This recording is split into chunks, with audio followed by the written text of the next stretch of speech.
అనాహతము అంటే మీ ప్రయత్నము చేత ఆపబడునది కాదు.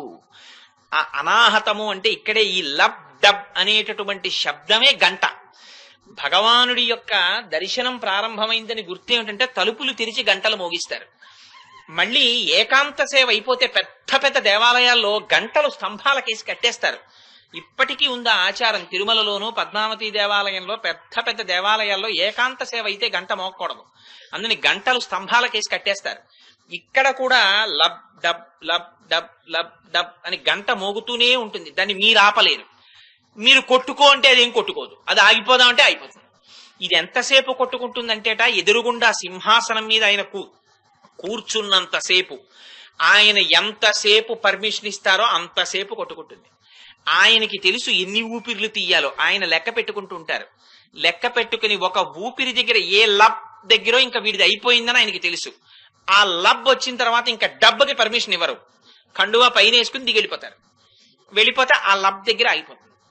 లేదు, ఒక డబ్ దగ్గర ఆగిపోవచ్చు. కాబట్టి లబ్బు దగ్గర ఉండొచ్చు మృత్యువు, డబ్బు దగ్గర ఉండొచ్చు మృత్యువు, ఎక్కడైనా ఉండొచ్చు. ఎవరికి తెలుసు అంటే ఆయనకు ఒక్కరికే తెలుసు, ఇంకొకళ్ళకి తెలీదు. ఆయన ఉన్నంతసేపు మోగుతుంది అనాహతం. ఇక్కడున్నారు. ఇక్కడున్నవాణ్ణి ఉన్నాడని తెలుసుకోకుండా ఎప్పుడు అసలు ఇంట్లో వాడు ఉన్నాడు అని తెలియకుండా ఉండాలంటే ఏం చేస్తాం? గదిలో పెట్టి తలుపులు వేసేస్తాం. అలా ఇక్కడ పెట్టి 2 తలుపులు దగ్గరికి వేసాం మనం. ఈ 2 తలుపులే అహంకారము మమకారము అనే తలుపులు. నా అంతటి వాడిని నేనని దీన్ని చూపిస్తూ ఉంటాడు. అసలు వాడు లోపల ఉన్నాడు, వాడుంటే ఇది ఉంది, వాడిని వదిలి దీన్ని చూపిస్తాడు. ఇది అహంకారం. దీంతో మమకారం పెట్టుకుంటాడు. దీంతో సంబంధం ఉన్న వాళ్ళందరూ బాగుండాలి, ఇది బాగుండాలని ఇక మొదలెడతాడు సంపాదనకు ఊరి మీద. నానాగచాట్లు దీనికోసం మొదలెడతాడు. ధర్మం తప్పడం అంతా దీనికోసం మొదలెడతాడు. ఈ అహంకార మమకారములనే తలుపులు పడిపోతాయి. పడిపోయి దీనికి కర్మబంధములనేటటువంటి ఇనప గొలుసులేస్తాడు. అందులో సంశయములనేటటువంటి మేకులేస్తాడు. ఒకవేళ గబుక్కుని ఉన్నాడని వాడు ఏదో అంత అరిచి చెప్పాడు, పోన్లే కొంతవరకు నిజమంటావా అంటుంది. పురాణ వైరాగ్యం, శ్మశాన వైరాగ్యం, ప్రసూతి వైరాగ్యం అని ఒకటి ఉంటుంది. అది ఉన్నాడేమో పోన్లేదు, ఎందుకు వచ్చిన కూడా రేపటి నుంచి మనం వీళ్ళు నమస్కారం చేస్తే వదిలిపోయాను అనిపిస్తుంది. కానీ ఉటిరి వాడంటే ఏదో కాలక్షేపానికి అలా చెప్తుంటాడు, వాడి మాటలు నమ్మి టీవీ చూడడం మానేసేవో అని మళ్ళీ వెంటనే ఆమర్పించేస్తుంది. అందుకని సంశయం అనేటటువంటి మేకులేస్తుంది. అందులో మళ్ళీ దేహాత్మాభిమానం అనేటటువంటి తాళం కప్పేసి ఆ చెవి జాగ్రత్తగా తీసుకెళ్లి కామంతం దగ్గర పెట్టుకుంటుంది, మనస్సు దగ్గర. ఇదే కంసుడు రథం ఎక్కి తోలడం. దేవకీ వసుదేవుల్ని లోపల పెట్టి తను పగ్గాలు నడుపుతుంటాడు, మనస్సు నడుపుతూ ఉంటుంది, లోపల వాళ్ళని పెడుతుంది. ఇది కుంచకోల గురువు దగ్గర ఉంటుంది. గురువు దగ్గరికి వెడితే చేసే ప్రయోజనం, అందుకే గురువుల దగ్గరికి వెళ్ళి మా అబ్బాయికి ఉద్యోగం ఎప్పుడు వస్తుందండి, మా అమ్మాయి పెళ్లి ఎప్పుడు అవుతుందండి అని అడగడం, remember you are knocking a wrong door. దానివల్ల వెంటనే అసలు గురువుకి ఖేదం కలుగుతుంది. చాలా మందికి ఒక రాంగ్ మోషన్ ఒకటి ఉంటుంది. మేము గురువు గారి దగ్గరికి వెళ్ళి ఓ 10,000 ఇచ్చి ఆయనకు నమస్కారం పెడితే మా అబ్బాయికి ఉద్యోగం రాదా అని. అసలు పరమ అసహ్యం గురువులకి. ఎందుచేత అంటే వాళ్ళకి ఇలా ఉద్యోగాలు వేయించుకోవడం, కూతురికి పెళ్లి చేసుకోవడం ఈ ఇంట్రెస్ట్ ఉంటే, తన తపశ్శక్తితో అలాంటివి చేసుకునే ఉద్దేశం ఆయన ఉంటే అసలు ఆయన పెళ్లి చేసుకుని మీకన్నా సుఖంగా ఉంటాడు తన తపశ్శక్తితో. అది ఆయనకి ఇష్టం లేదు. ఆయన లోపలున్నదాన్ని తెలుసుకోవాలనుకుంటున్నాడు. అది వినేవాడు ఎవడైనా ఉన్నాడేమో అని ఆయన తాపత్రయం. వీడు అదొక్కటి తప్ప మిగిలినవన్నీ ఆయన దగ్గరికి వెళ్ళి అడుగుతాడు. ఆయన పట్టుకున్నది కుంచకోల. ఆర్తి ఉండి ఎవడైనా వస్తే తాళం తీయడానికి ఆయన పట్టుకున్నాడు దాన్ని. ఆయన తీయగలడు ఆ తాళం. ఆ తాళం తీసేసి ఆ ఇనప గొలుసుల్లో మేకులు తీసేసి ఆ ఇనప గొలుసులు ఇప్పేసి ఒక్కసారి తలుపులు బార్లా తెరిచి ఆ సూర్యకాంతిలో ఇప్పుడు చూడు స్వామిని అంటాడు. ఇక్కడ చూసి అబ్బా ఇక్కడున్నారా స్వామి, ఇదా నేనని దీని మీద భ్రాంతి వదిలి నిరంతరం ఇక్కడ దర్శనం చేస్తూ పొంగిపోతుంటాడు. దేదీప్యమానంగా ధగధగాయమానమైన కాంతితో ఇక్కడున్నాడు ఆయన. ఆయన కాంతితో కన్ను చూస్తోంది, లేకపోతే రక్తమాంస వికారం ఇదేం చూస్తుంది. ఆయన కాంతితో చెవి వింటోంది, ఆయన కాంతితో ఇది స్పర్శని పొందుతోంది, ఆయన కాంతి లోపల పచనం చేస్తోంది. అసలు చేస్తున్నది అది. దాన్ని దర్శనం చేయడం మొదలెడితే చూడమన్నా కన్నింకో దానివి పెళ్ళదు, దీన్నే చూస్తుంది. కానీ ఆ తలుపులు తెరవడం మనకి రాదు. ఇదే భిజ్యతే హృదయ గ్రంథి ఛింద్యంతే సర్వ సంశయా క్షీయంతే చాస్య కర్మాణి తస్మిన్ దృష్టే పదావరే అంది ఉపనిషత్తు. ఈ కర్మబంధనములను తీసేయడం, సంశయాల్ని తీసేయడం, ఆ తాళాలు తీసేయడం, ఇవి గురువు దగ్గర ఉన్నాయి తాళాలు. అందుకని ఆ కుంచె కోలాయన పట్టుకున్నాడు చేతిలో. అటువంటి సన్యాసులు తెల్లని దంతాలతో ఉన్నారు. అంటే సన్యాసులు బాగా 5-6 మాటలు పళ్ళు తోముకుంటారనే దాని ఉద్దేశం. మంచి దంత పంక్తిని కలిగి ఉండడం అంటే ఆహారమునందు నియమనమును పాటించడం. సన్యాసికి సంసారికి పెద్ద తేడా ఎక్కడ వస్తుందో తెలుసా అండి? కేవలం ఆహారం దగ్గర. అసలు ప్రధానంగా ఎందుచేత అంటే అసలు ఆకలేస్తోంది అని అడిగిన దానికి రుచి అక్కర్లేదు. చిత్రం ఏమిటంటే లోపల కూర్చున్న ఆఫీసర్ గారు చాలా ఆనెస్ట్ అండ్ సిన్సియర్ మ్యాన్. ఎంత సత్వగుణం, ఎంత సాత్వికమైన వాడంటే మహాశాంతమూర్తి. లోపల కూర్చున్న డాక్టర్ గారు అనుకోండి పోని అందాకాను. ఎందుచేతంటే ప్రథమో దైవ్యోభిషకో రుద్రం అంది, వైద్యో నారాయణో హరిహి అని విష్ణు పురాణం అంది. అందుకని భగవాను ఏ రూపంగా చెప్పినా వైద్యుడిగా చెప్పారు. లోపల డాక్టర్ గారు పాపం చాలా మంచివాడు. ఇలా మీరు లోపలికి వెళ్ళడమే తర్వాయి మీ రోగం నిర్మూలించడానికి ఆయన సిద్ధంగా ఉన్నారు. కానీ బయట కాంపౌండరు మహాధూర్తుడు. అసలు లోపలున్న డాక్టర్ ఎంత మంచివాడైనా వీడి యొక్క ధూమ్ధాం చూసి హడిలిపోతుంటాం మనం.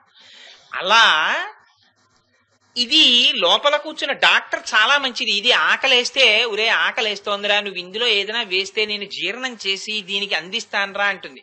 మీరు అందులో యాపిల్ పండు ముక్కలు వేయండి, అది చాలా సంతోషంగా జీర్ణం చేస్తుంది. మీరు 2 అరటిపళ్ళు పెట్టండి, సంతోషంగా జీర్ణం చేసేస్తుంది. ఇన్ని పాలు పొయ్యండి, జీర్ణం చేసేస్తుంది. కానీ దీనికి ఏం సంబంధం లేదు. అసలు ఇదేం జీర్ణం చేయదు, ఇదేం శక్తినివ్వదు. కానీ ఇది ఎంట్రీ అంతే, ఇదో గేటు, ఇది తెరిచి అందులోకి వెయ్యాలి. కానీ దీనికి రుచులన్నీ దీనికి కావాలి. యాపిల్ పండు ఏంటి తీయగాను విసుగు, శుభ్రంగా చక్కగా ఇంత వేడిగా ఉప్మా చేయకూడదు అంటాడే. దేనికి ఉప్మా చెప్పండి? దీనికి ఉప్మాయా, దీనికి ఉప్మాయా? ఉప్మా ఇది అడుగుతోంది, ఇది అడగట్లేదు. అసలు ఆకలేసిందని అడిగింది ఇది. ఇందులో మీరు యాపిల్ పండు పెట్టినా అది జీర్ణం చేసేస్తుంది, పాలు పోసినా జీర్ణం చేస్తుంది. అలా అని మనం కూడా మహాజ్ఞానుల్లాగా ఏమీ అక్కర్లేదని ఆకులు అవి తినేలేం కదా. పోనీ కనీసంలో కనీసం ఇంద్రియ నిగ్రహానికి ఇది అడిగిన దానికి వెంటనే సాత్వికమైన ఆహారాన్ని మనం అందించడం అనేటటువంటిది అలవాటు చేస్తే రెసిస్ట్ చేసేది నాలిక. ఇది ఏంటి అస్తమానం నాలిక జింహ చచ్చిపోయి ఏడుస్తున్నాను ఏమిటనుకుంటున్నావు? ఏం సంసారంలో లేనా? ఏ ఉప్పు పులుపు తింటలేదనుకుంటున్నావా? ఏమిటి చప్పిడంటాడు. 2 రోజులు భార్య ఉప్పు మర్చిపోతే చాలు, మర్చిపోడండి తగ్గిస్తే చాలు. ఇదే వీడికి డాక్టర్ చెప్పాడు అనుకోండి, తింటే చచ్చిపోతామని. ఉప్పు వేయలేదు కదా, ఉప్పు వేయలేదు కదా అంటాడు అని చప్పిడి తింటాడు. ఎక్కడి నుంచి వచ్చింది భ్రాంతి? ఇది ఉండాలన్న భ్రాంతి అంతే. అప్పుడు చప్పిడి సుఖం, ఇప్పుడు చప్పిడి కష్టం. పాపం దీనికి పరస్పర శత్రుత్వం. అందుకని ఇది ఎప్పుడు రుచులు అడుగుతుంది. అసలు ఈ రుచి అడిగింది చూశారా, ఇది ఒక్కసారి చప్పరించి లోపలికి వదిలేస్తే ఇవన్నీ లోపల కలిసిపోతాయి. అసలు మీరు పప్పేసి నెయ్యేసి వేడన్నంలో కందిపప్పేసి కలిపి ఇక్కడ పెడితే ఆ కమ్మతనాన్ని నేతి రుచిని ఒక్క క్షణం ఇది అనుభవించి అబ్బా అని ఉమ్ముతో కలిపేసి కంఠంలోంచి కిందకి దోసిపారేస్తుంది. మళ్ళీ వెంటనే వంకాయ కూర తోసేస్తుంది, ఆ పైన దోసకాయ పచ్చడి తోసేస్తుంది, చక్కెర పొంగల్ తోసేస్తుంది, పులిహార తోసేస్తుంది, మజ్జిగ తోసేస్తుంది, తాంబూలం తోసేస్తుంది, సమస్తం దోసిపారేస్తుంది, చెత్త కుండీ కింద తోస్తుంది. వీటిని ఇదేమిటే ఇలా తోసామని అడగకుండా జీర్ణం చేస్తుంది ఇది. అందుకని మనకి సంసారులకుండే ఒకే ఒకటి ఏంటంటే దీనికి లొంగి దీన్ని వదిలేస్తాడు. ఇది అడిగింది కదా, దీనికి ఆకలేస్తోందండి అంటే ఏమండి ఇదిగో తాగండి అని 1 గ్లాసులు పాలిస్తే పోన్లే ఇవాళ పరమేశ్వర కటాక్షం సత్వగుణ ప్రధానమైన పాలు దొరికే ఎంత అదృష్టం అనడు. ఏడే దిక్కుమాలి పాలు హాస్పిటల్లో వాళ్ళగా ఈ రొట్టి ముక్కలు పాలును శుభ్రంగా బ్రూ కాఫీ కలుపు నిన్న తెచ్చా కదా అంటాడు. చేత దీనికి బ్రూ. సో సంసారానికి సన్యాసికి తేడా ఎక్కడొస్తుందంటే సన్యాసికి ఇది ఉండదు. ఒకవేళ మీరు ప్రయత్నపూర్వకంగా రమణ మహర్షిని ఆయన కొండ మీద కూర్చుంటే వాళ్ళు వచ్చి భోజనానికి రమ్మన్నారు. వాళ్ళ ఇంట్లో ఏదో పండగ చేస్తున్నాం మా ఇంట్లో భోజనానికి రా అన్నారు. ఆయన మాట్లాడేవారు కాదు. వీడు నన్ను భోజనానికి రమ్మంటాడు ఎట్లా, భోజనాలు అవి నేను కోరుకునేవాడినా అని అలాగే గోచి పెట్టి గొంతు కూర్చున్నారు. ఆయన వచ్చేస్తానన్నాడు అనుకుని వాళ్ళు వెళ్ళిపోయారు అంతే. కొంతమంది చాలా ఈజీగా టేకెన్ ఫర్ గ్రాంటెడ్ కొన్ని విషయాలు. వాళ్ళు వస్తానన్నాడే ఎడబోతాడు భోజనానికి, వస్తానన్నాడని వెళ్ళిపోయారు. ఆయనకి భోజనం మీద ప్రీతే, ఆయన అక్కడే కూర్చున్నారు. ఎప్పుడున్నా ఆకలిస్తే వెళ్ళి ఇలా చేయబట్టి కవళం వేసింది తినేవారు ఆయన విప్రనారాయణలాగే. అందుకని ఆవిడ సన్యాసి గురించి మాట్లాడుతోంది ఇవాళ. పాపం వాళ్ళు 1 గంట అయింది రాడు, 2 అయింది రాడు, 2:30 అయింది రాడు. ఈ బ్రాహ్మణ స్వామి వస్తే భోజనం పెడదాం అనుకున్నాను, రాడేమిటని మళ్ళీ వచ్చారు. వచ్చి ఏమయ్యా నీ కోసం అరిసెలు వండాం, పప్పు వండాం, కూర వండాం, పనసపొట్టు వండాం, రావేమిటి రా అన్నారు. అంటే పనసపొట్టు ఏమిటి, అరటికాయ కూర ఏమిటి, ఇవన్నీ నీకురా, నాకెందుకు ఇవన్నీ అని అలాగే కూర్చున్నారు రమణులు. ఈయన రమ్మంటే రాడరా అని 2 చేతుల కింద చేతులేసి ఎత్తిశారు. ఆయన పట్టుకెళ్ళిపోయారు, కూర్చోబెట్టారు, అన్ని పెట్టారు, తినన్నారు.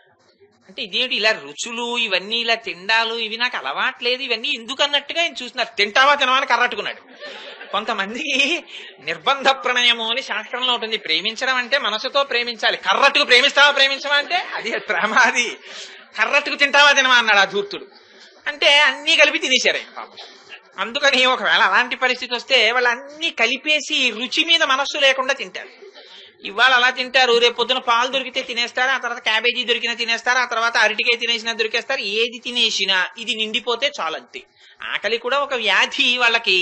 అందుకని వాళ్ళు తినే ఆహారం ఔషధం. వాళ్ళ ఆహారాన్ని ఆకలి అనే వ్యాధికి రుగ్మతకి తీసుకుంటారు. డాక్టరు దగ్గొస్తోందండి అని వెళ్ళి అడిగితే కాఫ్ సిరప్ రాశాడు అనుకోండి, చాలా తీయగా ఉంది బాయ్, ఎంత బాగుందో అని చెప్పేసి 5 రోజులు 3 పూట్ల 2 చెంచాలు వేసుకోమంటాడు. 5 రోజుల వరకును వాడంటే తెలివి తక్కువ వాడు అలా చెప్పాడు. కానీ 3 రెళ్ళు 6 చొప్పున 5 రోజులు వేసుకుంటే 5 6 30 చెంచాల తర్వాత తగ్గుతుంది అనమాట.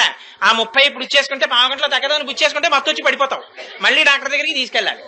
అందుకని రుచిగా ఉందని మందు తాగేస్తారా? ఎక్కడన్నా తాగరు కదా. మందు ఎంత పుచ్చుకోవాలో అంత పుచ్చుకుంటారు రోగానికి. అలా సన్యాసికి ఆకలి రోగం. దీనికో రోగం వచ్చిందిరో, ఇదేదో అడుగుతోందని చెప్పి వెళ్ళి ఇది ఆకలి తగ్గిపోయింది అనే వరకు తింటాడు. మనం ఇది వద్దనే వరకు తింటాం. అందుకని వాళ్ళ దంతములు తెల్లగా ఉన్నాయండి ఆవిడ. అంటే ఎంత పెద్ద విషయాన్ని అందులో నిక్షేపించిందో చూడండి. కాదుట 2 అక్కర్లేని విషయాలన్నీ సంసారికి కావాలి. వాడికి ఉన్న నోరు 1, 2 చెవులు. ఎందుకంటే ఎక్కువ వినాలి, తక్కువ మాట్లాడాలి. మరి నువ్వు చేసేదేమిట్రా రోజు? నువ్వు వద్దురా అంటే 2 గంటలు 2:30 గంటలు మాట్లాడేస్తావు కదరా, నీ అసాధ్యం కోలా అనకండి. అది నా బలహీనత కింద క్షమించేయండి. పరోపదేశ వేళాయాం సర్వే వ్యాస పరాశరాహ. ఇంకోటికి చెప్పమంటే ప్రతివాడు వ్యాసుడు పరాశరుడే, అందులో నేను ఒకండి. అందుకని వాళ్ళుట చాలా తక్కువ మాట్లాడతారు. ఎందుకు తక్కువ మాట్లాడతారు అంటే అసలు మాట మౌనానికి తన యొక్క ఆత్మస్థితికి భంగం. అందుకని వాళ్ళు ఎక్కువ మాట్లాడరు, చాలా తక్కువ మాట్లాడతారు. అందుకని సన్యాసి మాట్లాడితే అనుగ్రహ భాషణం, గృహస్థు మాట్లాడితే అనుగ్రహ భాషణం చేస్తారని రాయకూడదు పేపర్లో. వాడికి అది అలవాటు, ప్రవచనం చేస్తాడు వాడు ఏదో 4 ముక్కలు చదువుకున్నాడు, అది ఉండబట్టలేడు, 10 మందికి చెప్పేయాలి. అల్లరి ఎక్కువ, ఆచరణ తక్కువ. అందుకని వాడు వచ్చి మాట్లాడతాడు నాబోటిగాడు. పెద్దలు ఆచరించి మాట్లాడే వాళ్ళు కూడా ఉన్నారు, వాళ్ళ చూసి నేను మాట్లాడటలేదు. అందుకని అది ప్రవచనం. అనుగ్రహ భాషణం అంటే వీళ్ళ ఆర్తి చూసి తాను మాట్లాడకుండా ఉండలేక మాట్లాడతాడు. ఆ మాట్లాడడం తనకి ప్రయోజనం కాదు, తన ప్రయోజనాన్ని పొందేశాడు. కానీ అది వీళ్ళకి అందించడానికి ఇవాళ ఆయన నోరు విప్పుతున్నాడు. అందుకని వాళ్ళు చేస్తే అనుగ్రహ భాషణం అనాలి. అంతేగాని కోటేశ్వరరావు గారు అనుగ్రహ భాషణం చేస్తున్నారు అనకూడదు, కోటేశ్వరరావు ప్రవచనం చేస్తారనాలి. అదే ఎవరైనా ఒక చంద్రశేఖర పరమాచార్యులో, జయానంద సరస్వతి స్వామి వారు, లేకపోతే త్రిదండి చిన్న శ్రీమన్నారాయణ రామానుజీయ స్వామి వారు, అలాంటి స్వాములు ఎవరైనా వచ్చి మాట్లాడితే వారు అనుగ్రహ భాషణం చేస్తున్నారనాలి. అందుకని దంత పంక్తి తెల్లగా ఉంది అంది అంటే వాక్కునందు వాళ్ళకి నియమనం ఉంటుంది. వాళ్ళు త్రికరణ శుద్ధితో మాట్లాడతారు. లోపల తాము ఏది నమ్మారో దాన్నే నోటితో మాట్లాడతారు. లోపలొకటి పైకొకటి 2 ఉండవు. అందుకని తలంపుకు చేసేది చెప్పేది 3 ఏకరూపంగా ఉంటాయి. ఇది దంతశుద్ధి అని అమ్మవారు తెలుపుగా చూపిస్తోంది. ఇది సంసారికి అడుగడుగునా లోపిస్తుంటుంది, ఇదే దంభం. అందుకని నిన్న దంభాసురుణ్ణి సంహరించేవాడు కావాలండి. ఈనాటి పాశురంలో కూడా తల్లి గోదాదేవి ఒక గోపికని నిద్ర లేపుతోంది. నిద్ర లేపడం అంటే అది బాహ్యమైనటువంటి తామసికమైన నిద్ర కాదు అని మీకు ప్రతిరోజు నేను ఆ విషయాన్ని విజ్ఞాపన చేస్తూనే ఉన్నాను. అది బ్రహ్మానుభవము అని. ఆ పాశురంలో తల్లి అంటుంది, ఓ పరిపూర్ణురాలైనటువంటి గోపిక, నీ దిగుడు బావిలో ఉన్నటువంటి నల్ల కలువలు ముడుచుకుంటున్నాయి, ఎర్రతామరులు విచ్చుకుంటున్నాయి. కాబట్టి అది సూర్యోదయం అయింది అని చెప్పడానికి గుర్తు. పైగా ఎర్రని కాషాయ వస్త్రములను ధరించినటువంటి వారు, తెల్లని దంతవరుస కలిగినటువంటి వారు సన్యాసులు కుంచకోలలు చేత పట్టుకుని తమ తమ ఆలయములకు కైంకర్యములను సమర్పించడానికి తలుపులు తీయడానికి బయలుదేరి వెడుతున్నారు. అందరినీ నీవు వచ్చి నిద్రలేపుతానని మాట ఇచ్చి ఇవాళ నిద్రలేపడం మాని నువ్వు ఒక్కదానివి పడుకుని నిద్రపోతున్నదానా? ఓ లజ్జా విహీనురాలా, అనగా సిగ్గులేనిదానా, మంచి మాట నేర్పరితనమున్నదానా, నీవు లేచి వచ్చి మాతో కలిసి ఆ శంఖచక్రములను ధరించినటువంటి పుండరీకాక్షుడైన ఆ పరమాత్మని, ఆయన కీర్తిని గానం చెయ్యడానికి మాతో కలిసిరా అని పిలుస్తారు. అయితే బాహ్యంలో వింటే ఏమిటో అనిపిస్తుంది అనుకోండి. ఆ పాశురం మీ అందరికీ తెలుసున్నవి, ఏదో నేను చెప్పడమే కానీ నాకన్నా అందరూ తెలుసున్న వాళ్ళే. మద్విశిష్టాశ్చ తుల్యాశ్చ సంతి తత్ర వనౌకస మత్త ప్రత్యవర కశ్చిన్నాస్తి సుగ్రీవ సన్నిధౌ అంటారు హనుమ. అలా నాతో సమానులు నాకన్నా బాగా తెలుసున్న వాళ్ళు ఉన్నారు, కానీ నా దగ్గర వినవలసిన వాళ్ళు ఎవరూ లేరు. అయినా పోన్లేరా విన్నట్లు నటిస్తే పాపం వాడేదో చెప్పుకుని సంతోషిస్తాడని అంతే. అందుకని సరే, అయితే ఈ పాశురంలో తల్లి మాత్రం ఇవాళ ప్రత్యేకించి విజ్ఞాపన చేస్తున్నటువంటి ఆళ్వారులు విప్రనారాయణులు. విప్రనారాయణుల వారి జీవితం గురించి తెలియనటువంటి వారు ఉండరు. ఆయన కారణ జన్ములు యథార్థమునకు. ఎందుచేతనంటే శ్రీ మహావిష్ణువు యొక్క మెడలో ఉండేటటువంటి వనమాల ఆ అంశలో జన్మించినటువంటి వారు విప్రనారాయణులు. ఒక దంపతులు ఎంతకాలానికి పిల్లలు కలగకపోతే అనేకమైనటువంటి దేవాలయాలకి వెళ్లి ప్రార్థన చేశారు. ప్రార్థన చేసి ఎట్టకేలకి ఆ శ్రీ మహావిష్ణువు యొక్క అనుగ్రహం కలిగి నేనే మీ కడుపున జన్మిస్తున్నాను అని వరమిచ్చారు. వరమిస్తే ఆయన జన్మించారు. సంప్రదాయంలో ఆయన గురించి చెప్పడం ఏం చెప్తారంటే శ్రీ మహావిష్ణువు మెడలో ఉండేటటువంటి ఆ వనమాల యొక్క అంశలో వారు జన్మించారని చెప్తారు. ఆయన పుట్టినప్పుడు సాక్షాత్తుగా భగవంతుని యొక్క స్వరూపంగా వచ్చిన వారు కనుక ఆయనకి విప్రనారాయణులు అని పేరు పెట్టుకున్నారు తల్లిదండ్రులు. విప్రుడు అంటే బ్రాహ్మణుడు, బ్రాహ్మణుడు అంటే ఆ బ్రాహ్మీతత్వమును కలిగినటువంటి వాడు. ఆ శ్రీమన్నారాయణుని అనుగ్రహము చేత జన్మసిద్ధముగా అటువంటి స్థితిని పొందినటువంటి కుమారుడు మాకు లభించాడనేటటువంటి ఆనందము చేత తల్లిదండ్రుల పిల్లవాడికి విప్రనారాయణుడు అనేటటువంటి పేరు నుంచారు. ఆ పిల్లవాడు పెరిగి పెద్దవాడయ్యాడు. అనేకమైనటువంటి విద్యలు నేర్చుకున్నాడు. ఆయన ఏం విప్రనారాయణుల వారు సామాన్యులు కారు. ఆ ఆళ్వారుల చరిత్రలో చాలా స్పష్టంగా ఒక విషయం రాశారు. ఆయనకి అనేకమైన విద్యలు తెలుసు, అనేక శాస్త్రాలు చదువుకున్నారు విప్రనారాయణుల వారు. కానీ ఆయనలో ఒక చింతన బయలుదేరింది. యుక్త వయస్సు వచ్చింది, వివాహం చేసుకోమన్నారు తల్లిదండ్రులు. ఆయన ఆలోచించారు, ఎంతమంది ప్రపంచంలో వివాహం చేసుకుని సంసారం అనేటటువంటి లంపటంలో పడిపోవట్లేదు.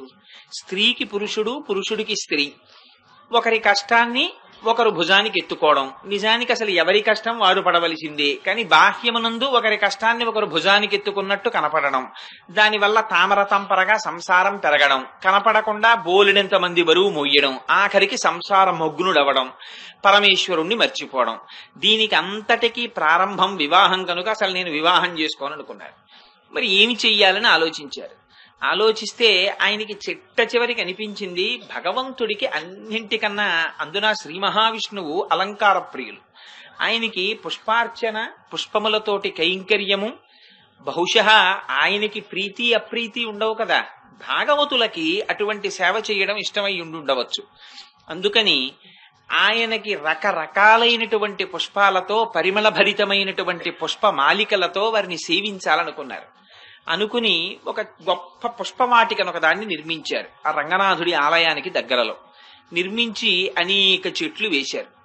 ఆ చెట్లకి అనేక రకములైనటువంటి పుష్పములుట. ఇంకా ఒక రకమైన పుష్పాలు కావు, ఎన్ని జాతుల పువ్వులో. అందులో అన్నారు చరిత్రలో, అందులోకి ప్రవేశిస్తే నందనవనంలోకి ప్రవేశించినట్లే అన్నారు. అంత అందంగా ఉండేదిట, అంత సువాసనాభరితంగా ఉండేదిట. ఆయన ఉదయం లేచి పువ్వులు కొయ్యడం మొదలు పెడితే ఎప్పుడు ఆ శ్రీమన్నారాయణుని యొక్క నామం చెప్పుకుంటూ ఇంక అసలు బహిర్ముఖులు అయ్యేవారు కాదు. ఆయన ఆ రంగురంగుల పువ్వులు కోసి మందారాలతో నందివర్ధనాలు కలపన, గులాబీ పూలతో ఇంకో పసుపు రంగు పూలు కలపన, ఎన్ని రకాల పువ్వులు ఎక్కడెక్కడ కడితే మాల అందంగా వస్తుంది.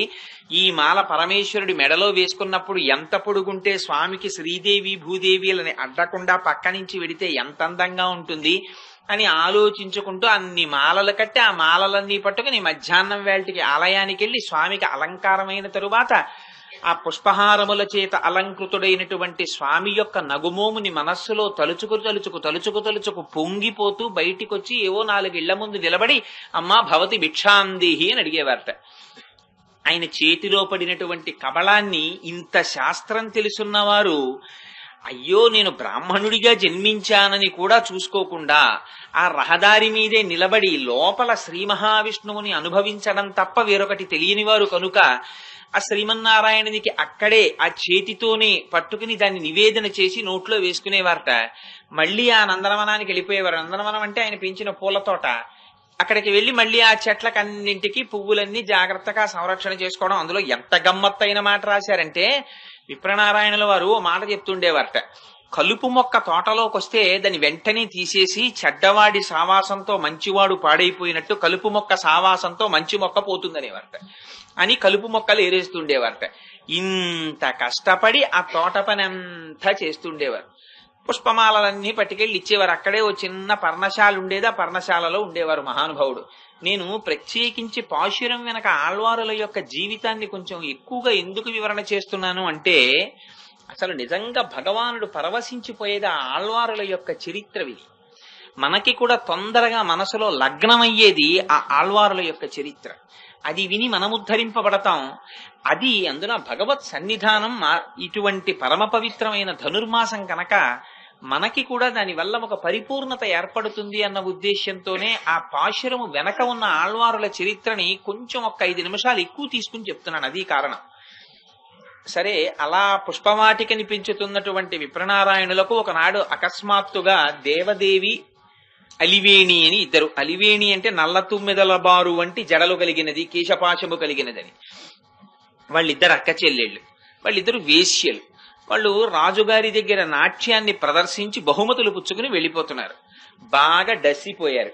వెళ్ళిపోతూ ఉండగా వాళ్ళకి ఆ గోడ పక్క నుంచి వెడుతుంటే మంచి సౌగంధభరితమైనటువంటి ఈ పుష్పవాటిక కనపడింది.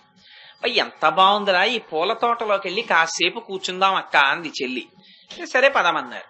ఇద్దరూ కలిసి ఆ పుష్పవాటికలోకి వెళ్ళారు. చెట్ల కింద కూర్చుని చూసి ఆశ్చర్యపోయారు. ఏమి చెట్లు, ఎక్కడా చూసి ఎరగం, ఎన్ని చెట్లు, ఎన్ని పువ్వులు, ఎంత సువాసన, నిజంగా ఎవరు పెంచారు ఇదంతా అనుకునేటప్పటికీ విప్రనారాయణుల వారు కనపడ్డారు.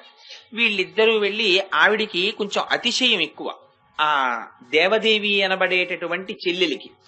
ఆ అతిశయంతో నన్ను చూస్తే ఎంతటి పురుషుడు కన్నెత్తి చూడకుండా ఉండలేడని ఒక అతిశయం ఆవిడికి. సహజంగా జన్మించినటువంటిది వేశ్యాకులం కనుక అటువంటి ఆభిజాత్యం కొంచెం ఎక్కువ. దాని మీద వెళ్లి ఆ విప్రనారాయణుల వారిని పలకరించింది. ఆయన బహిర్ముఖుడు కాలేదు. కాకుండా శ్రీమన్నారాయణ నామం చెప్పుకుంటూ ఆ పుష్పమాలలు కడుతున్నారు. అలివేణి నవ్వింది. నీ కక్కుటమారాలన్నీ ఇలాంటి వాడి దగ్గర, ఆయన సాక్షాత్తుగా విష్ణువుని నమ్ముకున్నవాడే, ఆయన చుట్టూ నువ్వు ఎన్ని మార్లు తిరిగి మాట్లాడితే మాత్రం ఆయన నీ వంక చూస్తాడు అంది. ఆ మాటకి పౌరుషం వచ్చింది దేవదేవికి. అసలు ఆవిడ పూర్వజన్మలో కుబ్జ అని రాశారు. కుబ్జ అంటే శ్రీకృష్ణ పరమాత్మ కుబ్జకి దగ్గర గంధం పుచ్చుకున్నారు. ఆ కుబ్జ యొక్క అంశలో వచ్చింది. ఆవిడకి చిట్ట చివర కోరికుండిపోయి మళ్లీ పుట్టింది అన్నారు. అందుకని ఆ దేవదేవి ఆ ప్రతిజ్ఞ చేసింది అలివేణితోటి. నువ్వు చూస్తుండు, ఈ బ్రాహ్మణుడు నా వంక చూడలేదు కదా, ఇతను నా వంక చూసి నా యొక్క అందచందముల చేత చిత్తైపోయి ఏ పుష్ప కైంకర్యాన్ని పరమాత్మకి చేస్తున్నాడో దాన్ని మరిచిపోయి నా వెంట కుక్క పిల్ల తిరిగినట్టుగా తిరిగేటట్టు చెయ్యకపోతే నన్ను అడిగింది. ఎంతకాలం పందెమంది వాళ్ళక్క అంటే ఈవిడంది 6 నెలలలో ఆయన్ని తోట మరిపించి మన ఇంటికి తీసుకొస్తానంది. అలా తీసుకురాలేకపోతే అంది నేను నీకు సేవకురాలనైపోతానంది. తీసుకొస్తే అంది చెల్లెలు నేను నీకు సేవకురాలవుతానంది అక్క. అక్కకి విప్రనారాయణుల వారి మీద నమ్మకం, చెల్లెలికి తన అందచందాల మీద నమ్మకం. సరే, ఈవిడ మెల్లిగా మరునాడు కాషాయాంబరములు ధరించింది. ఆ సాక్షాత్తుగా శ్రీ మహావిష్ణువుని సేవించేటటువంటి మహాభక్తురాలిలా తయారై వచ్చింది. వచ్చి మహానుభావ ఏం చెప్పమంటావయ్యా, ఏదో వేశ్యగా జన్మించాను, కానీ ఆ జీవితంలో ఏమి సుఖం ఉంది, అందరూ ఈ పాంచభౌతికమైనటువంటి శరీరములో ఉండేటటువంటి అందాన్ని చూసి అనుభవించి విసిరేసేవాళ్లే. ఇన్నాళ్లకి నా బుద్ధి స్మృతిని పొందింది, భగవంతుడి పాదములు చేరాలనుకుంటున్నాను, కానీ నీ వంటి మహానుభావుడి పాదములు పట్టుకుంటే భగవంతుణ్ణి చేరుకోవడం తేలిక అన్న పూనికతో నీ వద్దకు వచ్చాను. నన్ను తిరస్కరించక నీతో పాటుగా ఈ పుష్పవాటికకి సేవ చేసేటటువంటి అదృష్టాన్ని నాకు కటాక్షించు. ఈ చెట్లని సాకుతాను, వీటికి పూసిన పువ్వులు రంగనాథుడికి వెళతాయి కనుక నాకు ఇంత పుణ్యలేశం అబ్బుతుందని అడిగింది. ఆవిడ యొక్క బాహ్యమైన స్వరూపం చూసి విప్రనారాయణుల వారు అంగీకరించారు. అయితే ఆళ్వారుల చరిత్రలో గొప్ప అందమైన మాట రాశారు. నాకు ఈ విప్రనారాయణుల వారి చరిత్ర 3-4 మాటలు చదివాను. అసలు ఈ మార్పుకి ఎక్కడి నుంచి వచ్చింది అని 5-6 మాటలు చదివిన తర్వాత ఒక శ్లోకంలో రాశారు రహస్యాన్ని. ప్రతిరోజు పుష్పవాటికకి సేవ చేసేటప్పుడు కూడా దేవదేవి మనస్సులో కోరుకునేదిట, రంగనాథుడా, మా అక్కతో పందెం వేశాను, నన్ను నెగ్గించవలసిన పూచి నీదని. పరమాత్మకి ఎవరు సేవ చేస్తున్నా ఆయనకి ఏమిటి, ఆ పందెం నెగ్గించాలి, ఆ భక్తుల్ని రక్షించడమే ఆయన ప్రయోజనం. దానికి ఆయన ఇంతకైనా దిగజారుతారు. ఆయన అంటే దిగజారుతారన్న మాట నేను ఎందుకు వాడానంటే, మొన్నటి రోజుని చెప్పానే, దెబ్బలు తినడానికి కూడా వెనకాడలేదు మహానుభావుడైన. అందుకని ఒక 6 నెలలు పూర్తవుతుండగా ఈవిడికి బెంగెక్కువైపోతోంది, రంగనాథుడి పట్ల ఆర్తి పెరిగిపోతోంది. స్వామి నువ్వే రక్షించాలి, ఈయన కన్నెత్తి నన్ను చూడడు, ఎలా నేను ఈయన్ని వశం చేసుకోవడం అని భగవంతుడు కటాక్షించాడు. ఎలాగైనా సరే ఈవిడ గెలిచే మార్గం ఏర్పాటు చెయ్యాలి అనుకున్నాడు. పైగా ఈవిడ క్రిందటి జన్మలో కుబ్జ అంటే కంసుడి పనుపున త్రివక్ర 3 వంకరలతో ఉండేది. కృష్ణ పరమాత్మ మధురానగరంలోకి రాగానే కంసుడికి గంధం పట్టికెడుతోంది పళ్ళెంలో. పట్టికెడుతుంటే ఈయన చూసి, ఎవరికి పట్టికెడుతున్నావు గంధం అని అడిగారు. చక్కని వాడవౌదు సరసంబుల నొంచకు ఎల్లవారికిన్ చకదనంబులెక్కడివి, చారు శరీర నన్ను త్రివక్రయండ్రు తేనిక్కము కంసుదాసిని వినిర్మల లేపన విద్యదాన నన్మిక్కిలి రాజుమెచ్చు తగమీరు విలేపనముల్ గ్రహింపరే అని. నీ అంత అందం నాకెక్కడొస్తుంది లేవయ్యా, కంసుడికి నేనంటే చాలా ఇష్టం, నేను తీసిన గంధం ఇష్టం, నువ్వు కూడా కొంచెం గంధం తీసుకో అంది. అంటే కృష్ణ పరమాత్మ ఎంతో సంతోషంగా చందనం తీసి రాసుకున్నారు. చందనం వందనం ఈ 2 పరమాత్మకి చాలా ప్రీతి. అందుకని ఆ చందనం తీసి రాసుకున్నటువంటి పుణ్యానికి తన కాలితో ఆవిడ కాలు తొక్కిపట్టి 2 వేళ్లతో ముఖాన్ని పైకెత్తారు. ఆవిడలో ఉన్న 3 వంకరలు పోయి పరమాత్మ యొక్క హస్తస్పర్శ చేత అపారమైన సౌందర్య రాశి అయిపోయింది. ఆవిడ కోరుకుంది, నువ్వు ఇంత అందగాడివి కదా, నాకు యవ్వనం వచ్చింది కదా, నువ్వు వచ్చి నాతో పాటు రమించవలసినది అని. సరే, అది బ్రహ్మానంద స్థితిలో అని పెద్దలు అన్నారు. ఆవిడ తుట్టతుదన శరీరం విడిచిపెట్టేటప్పుడు కృష్ణ పరమాత్మతో రమించాలన్న కోరికతో శరీరం విడిచిపెట్టింది అని రాశారు చరిత్రలో. అందుచేత ఆ కోరిక ఉండిపోయింది కాబట్టి కేవలం ఆ కోరిక తీర్చుకోవడానికి మళ్ళీ దేవదేవిగా వచ్చింది. వచ్చి ఆ వనమాల అంశ అయినటువంటి విప్రనారాయణుల వారి దగ్గరికి చేరింది. చేరడంలో ఒక రోజున విశేషమైన వాన పడుతోంది. పర్ణశాలలోకి రానిచ్చేవారు కాదు విప్రనారాయణుల వారు, ఎందుకైనా మంచిది స్త్రీ అని. ఆ జాగ్రత్త, ఆ నియమం మంచివే, కట్టుబాటు ఉండగా విశేషమైన వర్షం పడుతోంది. అయ్యో పాపం, నాతో పాటు పుష్పవాటికకి కైంకర్యం చేస్తోంది, ఏం తడిసిపోతోందో అని బయటికి వచ్చారు. అని ఎంత అందమైన మాట రాశారంటే ఆ శ్లోకాల్లో, నువ్వు నాలాగే భగవంతుని యొక్క కైంకర్యం చేస్తున్న దానివి, నేను నీలో చూస్తున్నది కేవలం భగవత్ కైంకర్యం చేసేటటువంటి ఉపాధిని చూస్తున్నాను. ఆ ఉపాధి వర్షం చేత తడిసి దెబ్బ తినడం నాకు ఇష్టం లేదు, అందుకని నువ్వు పర్ణశాలలో ఈనాటి రాత్రి ప్రవేశించి విశ్రమించవచ్చు అన్నారు. ఇదే అదును కోసం చూస్తోంది దేవదేవి. ఆ పర్ణశాలలో ప్రవేశించింది. ఎంత అందమైన మాటలు రాసేశారంటే నిజంగా ఆ చరిత్ర శ్లోకాల్లో, ఎంత పేరుకున్న నెయ్యైనా అగ్నిహోత్రం దగ్గరికి వెడితే కరుగుతుంది అన్నారు. ఇంకా చాలా, అంతకన్నా అక్కర్లేదు వ్యాఖ్యానం. అందుకని సమాగమం కలిగితే ఇహ పుష్పవాటిక పోయింది, రంగనాథుడు పోయాడు, పుష్పకైంకర్యం పోయింది, ఇంకా దేవదేవి సేవ మొదలైంది. ఇంకా ఈవిడ ప్రతిజ్ఞ నెరవేర్చుకోవాలి. బాగా ఈయన నాకు వశుడయ్యాడన్న తర్వాత మెల్లిగా ఇంటికి తీసుకెళ్లిపోయింది. ఇంటికి వెళ్ళిపోయాడు, పూల తోట వదిలేశాడు. వెళ్ళిపోయి ఆవిడ ఇంట్లో ఉంటుండేవాడు. అక్క చూశావా, నా ప్రతిజ్ఞ నెగ్గించుకున్నానని ప్రతిరోజు మురిసిపోయేది. ఒకనాడు వారి తల్లి అంది, ఇలా ప్రతిజ్ఞలు చేయడాలును ఆయనే ప్రతి ఇంటి ముందు నిలబడి ఓ కబళం అడిగి ఆ కబళం తినేటటువంటి బ్రాహ్మల్ని మన ఇంటికి తీసుకొస్తే ప్రయోజనం ఏమిటి? ఈ ప్రతిజ్ఞలు ఏదో రాజుల మీద పట్టాలి, జమీందారుల మీద పట్టాలి. ఇదేమి ప్రతిజ్ఞ? దీనివల్ల మనకు ఉపయోగం ఏమిటి? ఈయన్ని తీసుకొచ్చి పైగా ముప్పొద్దులా భోజనం ఒకటి మనకి ఎందుకు వచ్చింది అని పంపించేయమంది. పంపించేయమంటే ఆవిడ కూడా సమయానికి అంగీకరించింది. ఈయన్ని పట్టుకుని బయటికి తోసేశారు. బయటికి తోసేస్తే పాపం ఈయన దేవదేవిని చూడకుండా ఉండలేక పిచ్చి బ్రాహ్మడు పక్కింటి అరుగు మీద పడుకున్నాడు. ఈవిడ ఎప్పుడోప్పుడు బయటకు వస్తుంది కదా, కనీసం చూసి తృప్తి పొందుదామని పక్క అరుగు మీద పడుకుంటే ఆయన ఇంతగా కైంకర్యం చేసిన వారు కదా. ఇది అమ్మవారు చూసింది, లక్ష్మీదేవి చూసి రంగనాథుడు ఏకాంత సేవ చేసిన తరువాత నేను ఇవేవి కృతకంగా కల్పించలేదండి, యథార్థంగా శ్లోకాల్లోంచే చెప్తున్నాను తాత్పర్యం. చాలా పరమ ప్రీతితో అమ్మవారి చెయ్యి పట్టుకున్నారట స్వామి. అమ్మవారు అందిట, నీకింత కైంకర్యం చేసిన వాడు పక్కింటి అరుగు మీద పడుకున్నాడు దేవదేవి కనపడకుండా, నువ్వు ఏకాంత సేవ అయిపోయాక నా చెయ్యి పట్టుకుంటున్నావు, ఆయనకి దేవదేవి చెయ్యి పట్టుకునే అదృష్టాన్ని ఇచ్చి నువ్వు నా చెయ్యి పట్టుకోంది. అంటే భగవానుడికి ఏం చెయ్యాలో అర్థం కాక ఆయన దగ్గర తిరువారాధన అని చేస్తారు వైష్ణవ సాంప్రదాయంలో. ఒక కంచంలో 5 గిన్నెలు లాంటివి పెట్టి 5 గిన్నెల్లో మళ్ళీ మధ్యలో 5 గిన్నెల్లోనూ నీళ్లు పెడతారు, మధ్య గిన్నెలో తిరువారాధన పాత్ర అంటారు. అందులో నీళ్లు 5 నీళ్లుంటాయి, మధ్యలో దాంట్లో కూడా నీళ్లుంటాయి. ఆ పాత్రని ఆయనే తీసేశారు అక్కడి నుంచి. అది స్వర్ణ పాత్ర.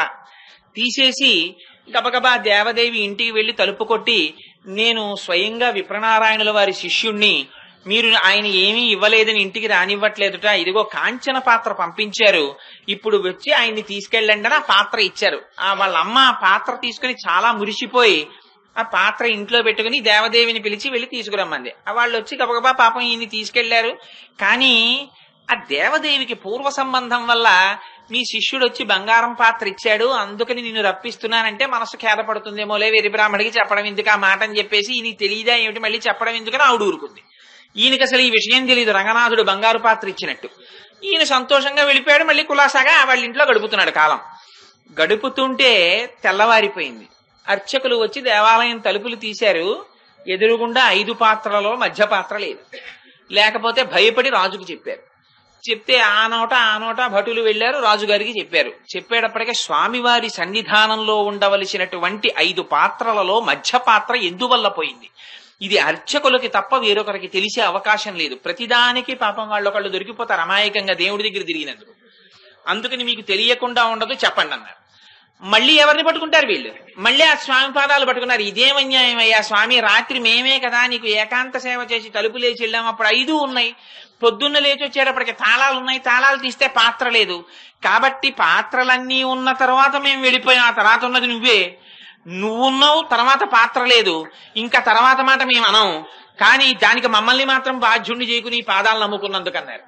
అంటే మళ్ళీ వీళ్ళని రక్షించాలి పాపం. అందుకని ఆయన ఈలోగా భటులు అల్లరి ఊరంతా అయ్యో దేవాలయంలో పాత్ర కనపట్టలేదటని చెప్పుకుంటున్నారు.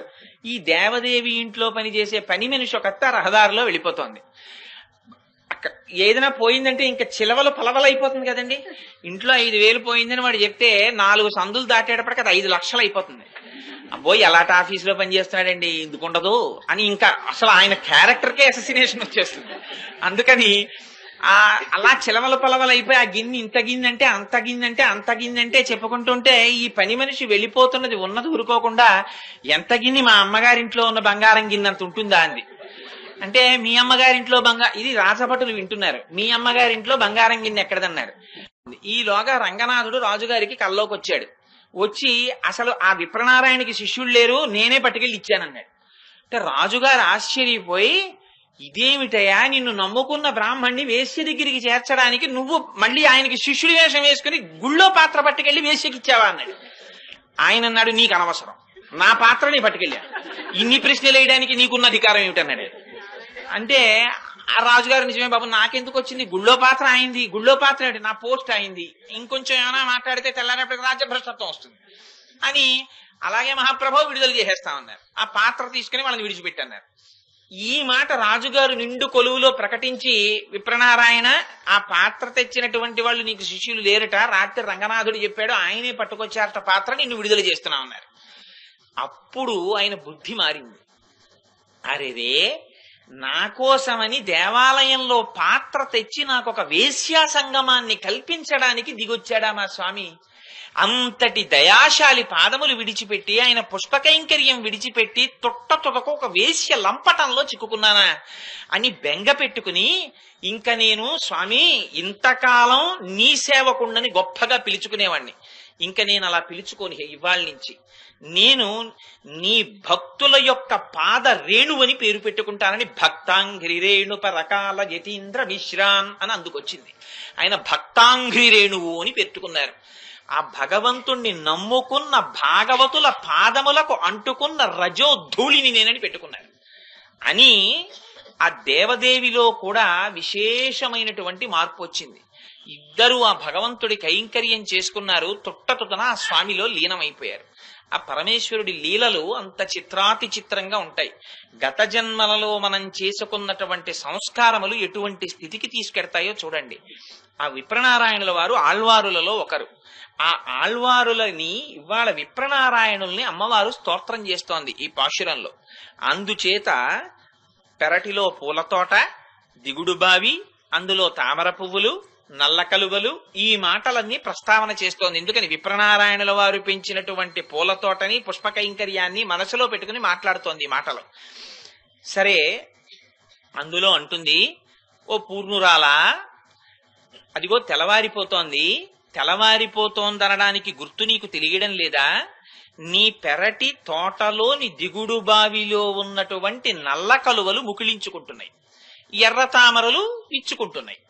అంటే ఆవిడంది, నల్ల కలువలు ముడుచుకుంటున్నాయని ఎర్ర తామరలు వికసిస్తున్నాయని మీకు ఎలా తెలిసింది? మీ ముఖముల కాంతే మీరు ఆ ఆకాశంలో ఉన్నప్పుడు చూసుకుని అవి ప్రతిఫలించగా తామరలు వికసిస్తున్నాయని అనుకుంటున్నారు. మీరు మా పెరటిలో ఉన్న బావిలో ఉన్న పువ్వులు విచ్చుకున్నాయో లేదో చూశారా అని అడిగింది. అడిగితే ఆవిడంది, అయ్యో అది కాదు. ఆ వచ్చినటువంటి గోపికలు అన్నారు, అది కాదమ్మా, మేము యథార్థం చెప్తున్నాం. మేము వచ్చేటప్పుడు బయట చూసినటువంటి పొలాలలో విచ్చుకున్నటువంటి పుష్పములను బట్టి ఇక్కడ దిగుడు బావిలో ఉన్నటువంటి పుష్పములు కూడా విచ్చుకున్నాయనేటటువంటి విశ్వాసంతో మేము ఈ మాట మాట్లాడుతున్నాము అన్నారు. కానీ అసలు ఇంది లోపల నిక్షేపించినటువంటి రహస్యం వేరు. తామర పువ్వులు విచ్చుకోవడం, నల్ల కలువలు ముడుచుకోవడం, ఈ రెండింటికి సంబంధం సూర్యుడితోటి. సూర్య భగవానుడు ఉదయించగానే తామర పువ్వులన్నీ వికసిస్తాయి, కలువ పువ్వులన్నీ ముడుచుకుంటాయి. దీన్ని విరాట పర్వంలో తిక్కన గారు ఎంత దూరం తీసుకెళ్లారంటే సూర్యుణ్ణి, ఆయన విరాట పర్వంలో ఒక అద్భుతమైన పద్యం రాశారు తిక్కనామాచ్యుల వారు. అందులో అంటారు, నీరజాకరములు నిష్టయై చేసిన భవ్యతపంబు ఫలమనంగా దినసముఖాకి నందిత చక్రయుగ్మ కంబులయనురాగంపు బ్రూవనంగా హరిహర బ్రహ్మ మహానుభావంబులొక్కటింగాగరగిన గట్టియనగా అతుల వేదత్రయ లతికాచయము పెనుబొందన్ పుట్టెడు మూలకందమనగా జన సమాజ కర పుట హృదయ సరోజములకు ముకుళనంబును జృంభణంబును నర్చి భానుబింబంబు పూర్వాద్రిపై విలింగే అన్నారు. ఆ సూర్యబింబం వచ్చేటప్పటికిట జన సమాజ కర్ర పుట హృదయ సరోజములకు ముకుళనంబును జృంభణంబును కలుగుతాయిట.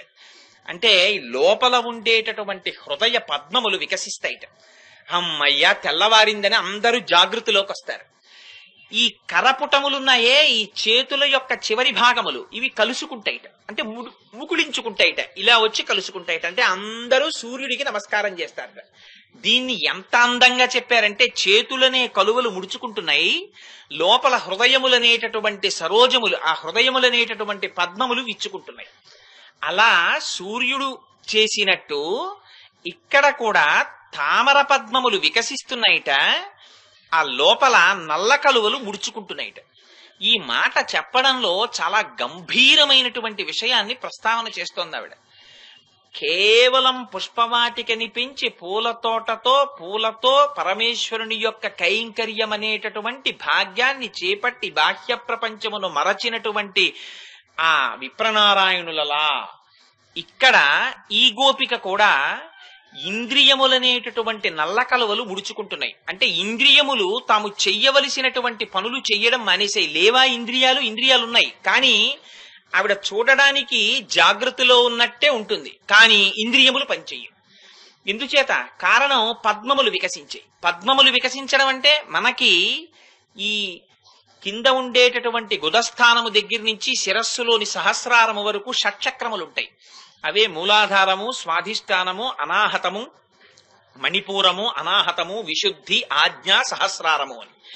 ఈ కుండలిని కదిపినటువంటి వాళ్ళు కుండలిని ఒక్కొక్క చక్రం పైకెక్కుతుంటే షట్చక్ర భేదనం చేస్తూ ఆ కుండలిని పైకెక్కి సహస్రారంలో పరమశివ పర్యంక నిలయామ్మని ఆయన తొడ మీద కూర్చున్నప్పుడు అమ్మవారి పాదములలోంచి పడినటువంటి అమృత వర్షము చేత యోగి యొక్క 72,000 నాడులు తడిసిపోతాయి. అది శ్రీ విద్యా రహస్యం. అది అందరూ చెయ్యగలిగినది కాదు, గురువులు దొరికినటువంటి వాళ్ళు మాత్రమే చేయగలుగుతారు. అందుచేత ఇవాళ పద్మములు వికసించి షట్చక్ర భేదనం చేసినటువంటి యోగికి బయట ఇంద్రియములన్నీ అంతర్ముఖమైపోయినట్టు, అవి ఉండి పని చెయ్యనట్టు, నల్ల కలువలు ముకుళించుకున్నాయి, పద్మములు వికసిస్తున్నాయి. కాదు కాదు, ఇందులోనే ఇంకొక రహస్యం. ఇవన్నీ ఎక్కడ జరుగుతున్నాయి? పెరటిలో ఉన్నటువంటి దిగుడు బావిలో జరుగుతున్నాయి. ఈ పువ్వులు ఎక్కడున్నాయి? దిగుడు బావిలో ఉన్నాయి. ఈ దిగుడు బావి ఎక్కడుంది? పెరట్లో ఉంది. ఆ పెరడెక్కడుంది? ఈ గోపిక యొక్క ఇంటిలో ఉంది. పెరడంటే ఏమిటి? పూల తోట. ఆ పూల తోట ఏమిటి? అది ఉద్యానవనం. ఉద్యానవనం అంటే ఏమిటి? ప్రమదావనం. ప్రమదావనం అంటే వాళ్ళకి ఆనందం కలగడం కోసం తిరిగేటటువంటి ప్రదేశం. అటువంటి ప్రదేశంలో తిరుగుతున్నప్పుడు ఏమవుతోంది? నల్ల కలువలు ముకిలిస్తున్నాయి, పద్మములు వికసిస్తున్నాయి. అంటే భగవంతుని యందు మనస్సు లగ్నమైపోతుంటే భక్తితో కళ్ళు చూడడం మానేస్తాయి. కళ్ళు చూడవా అంటే కళ్ళు తెరిచే ఉంటాడు, కానీ కన్నుకి చూడడం ధర్మం కాబట్టి చూస్తుంది. కన్ను చూడదా అండి అంటే చూస్తుంది, కానీ చూసిన దాన్ని గ్రహించేది మనస్సు. ఇప్పుడు నేను ఇలా ఉన్నాననుకోండి, ఇప్పుడు నేను చెప్తుండగా మీ అందరినీ చూస్తూ ఉంటాను. ఒక్కొక్కసారి ఉపన్యాసం అయిపోయిన తర్వాత ఇక్కడే ఎక్కడో కూర్చున్న వాళ్ళని రేపు పొద్దున్న కనపడితే, ఏమంటే మీరు నిన్న లెక్చర్కి వచ్చామంటే, అబ్బో వచ్చారేంటి చాలా సంతోషం అంటే, యథార్థంగా అలా జరిగిన సంఘటనలు ఉంటాయి ఒక్కొక్కసారి. అదేమిటి ఈయన ఎదురుగుండానే కదా కూర్చున్నాం అని అనుకుంటారు, కానీ మనస్సు వాటి మీదే లగ్నమైతే లోపల నుంచి ఇంకొక భావం వాక్కుగా ఎలా వస్తుంది? చేత మనస్సు వేరొక విషయం మీద లగ్నం అవ్వాలి. చూడడం కంటికి ధర్మం గనక చూసినట్టు కనపడుతుంది, కానీ కంటితోటి చూసినవి లోపల మనస్సులో పడితే మనస్సులోకి వేరొక వస్తువు నిలబడదు. అది నిలబడకపోతే దానికి సంబంధించిన వాగ్ధార నడవదు. అందుకని చూసినట్టు కన్నుంటుంది, కానీ మనస్సు వేరొక దాని మీద ఉంటుంది. అలా కంటికి చూడడం ధర్మమైనట్లు కన్ను చూస్తుంది, చెవుకు వినడం ధర్మమైనట్టు ఆ శబ్దములేవో చెవిలో పడుతుంటాయి కానీ గ్రహింపబడవు. స్పర్శకి అలవాటైనట్టు ఏవో తగులుతాయి కానీ ఇది గ్రహించదు. ఆ స్థితిని పొందుతారు భక్తిలో. అది తీవ్రమైన వ్యగ్రతని పొందేస్తే అటువంటి స్థితిలో ఏమవుతుందంటే తాను చేస్తున్న పనిలో ఎంత ప్రమాదం ఏర్పడుతోందో కూడా చూసుకోడు. అటువంటి స్థితిని పొందారు భక్తులు. ఇదిగో అది మంత్రము యొక్క అర్థమునందు రమించడం వల్ల అవచ్చు, కొందరు పాట పాడడం వల్ల అవచ్చు. అందుకే పాట నాదోపాసనం అన్నారు. అటువంటి ఉపాసన మంత్రోపాసన కావచ్చు, నాదోపాసన కావచ్చు, భక్తి కావచ్చు, ఏదైనా కావచ్చు, అందులో ఒక్కొక్కసారి లయమైపోతుంది మనస్సు. దీనికి మీకు ఒక ఉదాహరణ చెప్తాను. యథార్థముగా జరిగినటువంటిది. పూర్వకాలంలో గోరాకుంభారణ ఒక ఆయన ఉండేవారు. ఆయన ఎంత పాండురంగడి భక్తుడంటే జన్మతః వచ్చింది. అందుకే భక్తికి యాడ్ స్టిక్ లేదు. ఇది చేస్తే భక్తి వస్తుంది అని చెప్పడం కుదరదు. నేను భక్తి చేస్తున్నాను అన్న మాట కన్నా అబద్ధం లేదు. నేను నిన్నటి నుంచి ఇంకా చాలా భక్తిగా ఉంటున్నానంటే ఇట్స్ ఎ ఫాల్స్ స్టేట్మెంట్. నిన్నటి నుంచి భక్తిగా ఉండడం ఏమిటి? నీ అంత నువ్వుగా భక్తితో ఉండలేవు. నిన్నటి నుంచి మా ఆవిడ్ని ప్రేమిస్తున్నానండి అని ఎవడండవు. భార్యని ప్రేమించడం అనేటటువంటిది నీకు తెలియకుండా ప్రారంభమైపోతుంది. అది ఎప్పుడు ప్రారంభమైంది అన్నది నీకు తెలియదు. పువ్వులో వాసన ఎప్పుడు వచ్చింది నీకు తెలియదు. పువ్వులోకి వాసన ఎప్పుడు వస్తోందో కనిపెట్టగలిగిన వాడు ఉన్నాడా? తెలియదు. నిప్పులోకి వేడెప్పుడు వచ్చింది చెప్పగలిగిన వాడు ఉండడు. అది సహజ ధర్మాలు. అలా ప్రేమించడం అనేటటువంటిది కూడా సహజ ధర్మం, భక్తి కూడా సహజ ధర్మం. అది ఒక్కొక్కరి యందు వారు పుస్తకాలు చదివారా, జ్ఞానం ఉందా, గురువులు శుశ్రూష చేశారా, ఇవి కాదు.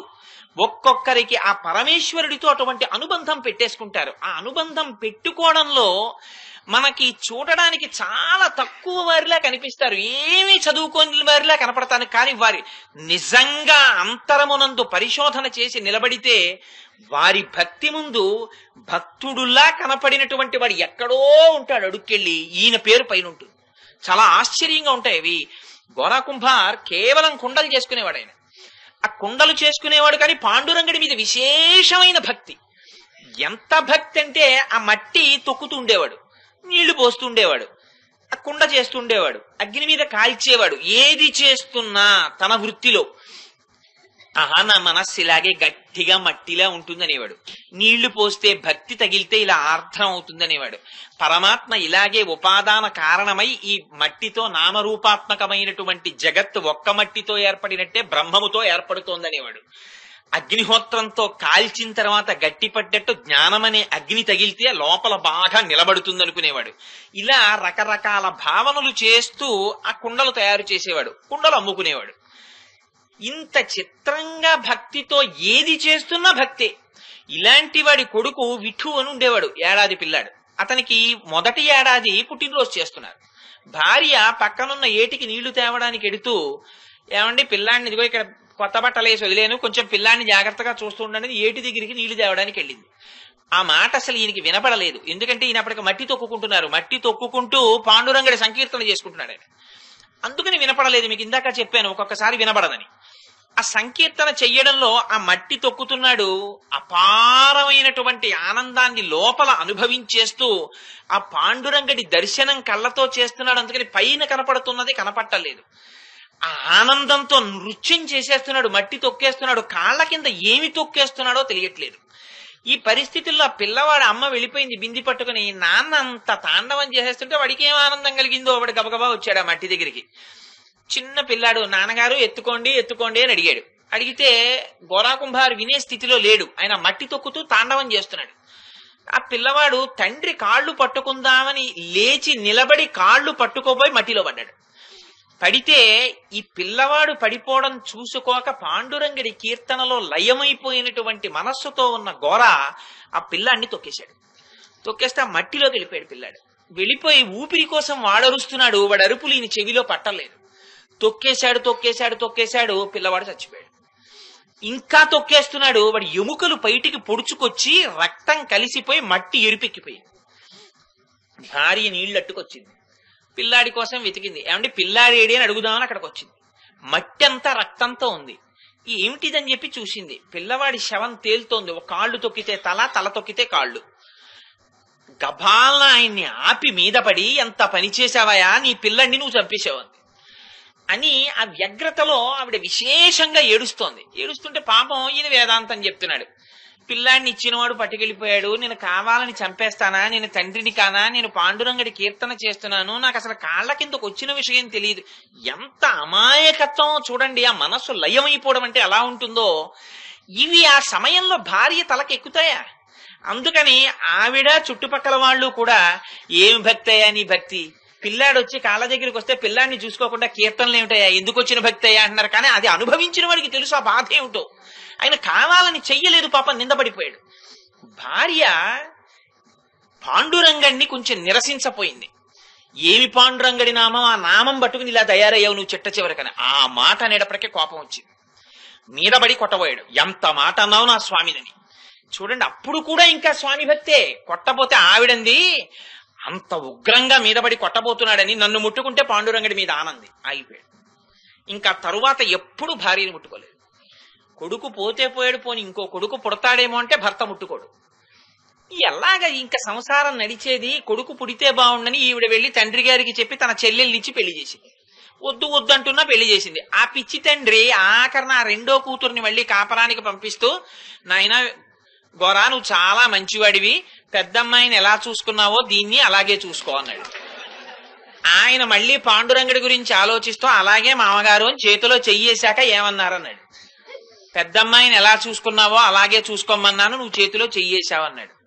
అలాగే చూసుకుంటానన్నాడు. రెండో భార్యని ముట్టుకోవడం మానేశాడు. పెద్ద భార్య రెండో భార్య ఇద్దరూ బాధ మొదలెట్టారు. రాత్రి ఆయన పడుకునేవాడు, పక్కన దూరంగా వీళ్లు పడుకునేవారు. చూశారు ఎలాగైనా ఈయనకో కొడుకు పుడితే కాని ఉద్ధరింపబడని. ఒకసారి వాళ్ళని ముట్టుకుంటే ఇంకా దోషం పోయిందనుకుంటాడు కదా అని ఇద్దరూ ఆయన చేతులు తీసి తమ వక్షస్థలముల మీద పెట్టుకు పడుకున్నారు. తెల్లవారింది. గోరా నిద్ర లేచేటప్పటికి రెండు చేతులు భార్యల మీద ఉన్నాయి. చూశాడు, పాండురంగడి మీద ఆనా అని పెద్ద భార్య అంది. అలా చూడు అని మామగారు అన్నాడు. చూస్తానని నేనన్నాను. ఆన తప్పాను, స్వామికి అపచారం చేశాను ఈ చేతులతో అనుకున్నాడు. భార్యలు నిద్ర లేవలేదు. పెరట్లోకి వెళ్ళి ఒక పెద్ద కత్తి తెచ్చి స్తంభానికి కట్టాడు. ఏ చేతులు తప్పు చేశాయనుకున్నాడో ఆ రెండు చేతులు ఆ కత్తికేసి కొట్టి నరికేసుకున్నాడు. రెండు చేతులు తెగి పడిపోయి రక్తం ఏరులై కారిపోతుంది. భార్యలు చూశారు, పరిగెత్తుకొచ్చారు. ఎంత పని చేశారండి, మిమ్మల్ని ఏదో మార్గంలో పెట్టాలనుకున్నాం అన్నారు. పాపం ఉన్న చేతులు పోయాయి. కుండలు చేసేవాడేవాడు పాండురంగడే కుమ్మరివాడి వేషంలో వచ్చాడు. వచ్చి అబ్బాయి నాకేం అక్కర్లేదయ్యా, ఇంత అన్నం పెట్టు చాలని చెప్పి ఆయన కుండలు తయారు చేసి నెత్తి మీద కుండలు ఎట్టుకుని పట్టుకెళ్లి కుండలు అమ్మి తెచ్చి డబ్బు ఇచ్చేవాడు ఆ గోరాకి. ఆ డబ్బుతో తింటుండేవారు. ఒకసారి జ్ఞానదేవులు వారు వచ్చారు ఆ ఊరు. వస్తే ఒకళ్ళు ఆ కుండలు కొనుక్కుని ఎడుతున్నారు. వాటి మీద శంఖ చక్రాలు కనపడ్డాయి ఆయనకి. ఆయన జ్ఞానదేవుడు కనుక ఆశ్చర్యపోయి వాడిని పిలిచి ఈ కుండలు ఎక్కడివని అడిగాడు. ఫలానా చోట ఫలానా వాడు అమ్ముతున్నాడు అన్నారు. ఈయన వెళ్ళేటప్పటికి ఆ పిల్లాడు లేడు. ఆ పిల్లాడు ఎక్కడుంటాడని అడిగారు. గోరాకుంభారి ఇంట్లో ఉంటారన్నారు. గోరాకుంభారి ఇంటికి వచ్చారు. వచ్చి గోరాకుంభారిని అడిగారు, ఏమయ్యా నువ్వు చేసిన కుండలన్నింటి మీద శంఖచక్రాలు ఉన్నాయి, నిజం చెప్పు, ఎవరు చేస్తున్నారు ఈ కుండలని అడిగారు. ఏమో నాకు తెలియదు, నా చేతులు తెగిపోయిన తర్వాత ఓ పిల్లాడు చేస్తున్నాడు అన్నారు. అయితే ఆ పిల్లవాడు సాక్షాత్తు పాండురంగడు అని చెప్తే తెల్లబోయాడు నిజంగా గోరాకుంభార్. కానీ ఆ పిల్లాడు కనపడలేదు, అంతర్ధానం అయిపోయాడు. నిన్ను ఎవరు రక్షించారో ఆ పాండురంగడి దర్శనం చేద్దాం రమ్మని చంద్రభాగా దగ్గర ఉన్నటువంటి పండరీపురానికి తీసుకెళ్లారు. ఆయన గోరాకుంభార్ ఇద్దరు భార్యలతో జ్ఞానదేవులు నామదేవులు కలిసి వెళ్లి పాండురంగడికి నమస్కారం చేస్తుంటే పాండురంగడు ప్రత్యక్షమయ్యాడు గోరాకుంభార్కి. ప్రత్యక్షమై రుక్మిణీదేవి ఆ గోరాకుంభార్ ఆర్తిని తట్టుకోలేక ఆయన భార్య ఆర్తిని చూసి మరణించిన కొడుకుని తన రెండు చేతులతో తెచ్చిచ్చింది. లక్ష్మీదేవి అంశ కదా, ఆ వాత్సల్యం ఎక్కడ పోతుంది అమ్మకి. ఆ కొడుకునిచ్చి, గోరా నా కోసం ఇన్ని ప్రతిజ్ఞలు చేశావు, ఇక నుంచి నువ్వు ఇద్దరు భార్యల్ని ఏలుకుని సంసారములో న్యాయముగా కుండల నమ్మి సంపాదించి ఉన్నంత కాలం ఉండి తొట్టతొటన నా స్థానాన్ని పొందుదువు గనివి, అందుకని ఇద్దరితో సంసారమునందు ప్రవర్తించమన్నారు. ఆయన మాట మేరకు ఇద్దరు భార్యలతో జీవితాన్ని గడిపి తొట్టతొట కైవల్యాన్ని పొందారు. ఇంతకీ ఈ కథంతా ఎందుకు చెప్పానంటే, ఎక్కడ భగవన్ నామమునందు భగవన్ మంత్రమునందు భగవదుపాసన యందు భగవంతుని యందు రమించిపోతోందో అక్కడ మనస్సు ఉపసంహరింపబడినప్పుడు, ఆయనలోకి వెళ్ళినప్పుడు ఇంద్రియములు ఉన్నప్పటికీ ఆ ఇంద్రియములు ఉండవలసిన పనిని చెయ్యడం మానేస్తాయి. అందుకని ఒక్కొక్కసారి చూడండి, అంతవరకెందుకు భగవంతుడి వరకెందుకు మనం ఏదో ఒక తీవ్రమైన విషయంలో ఉంటాం.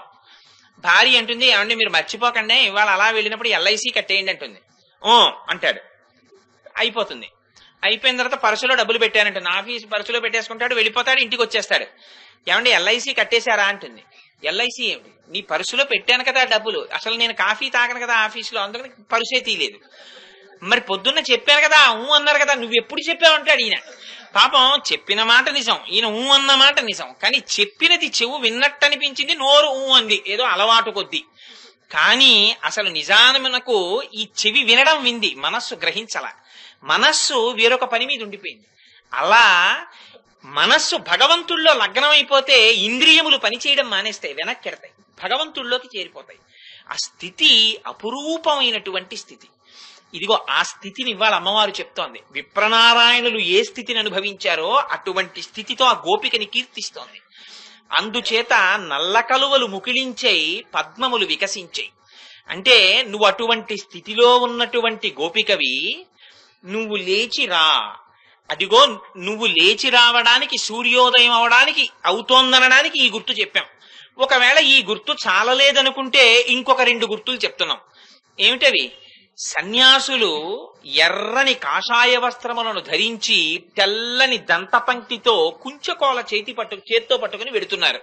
అది ఒక గుర్తు. ఆ గుర్తులో బాహ్యమునందు చెప్పేది ఒకటి, ఆంతరమునందు చెప్పేది ఒకటి. దేవాలయాలకి సన్యాసులు అక్కడ జరగవలసినటువంటి ప్రతిరోజు జరగవలసిన విశేష కార్యక్రమాల్ని నిర్వహించడానికి వాళ్ళు ధర్మకర్తృత్వం వహించడం అనేటటువంటిది ఒక సాంప్రదాయం ఉందిటే.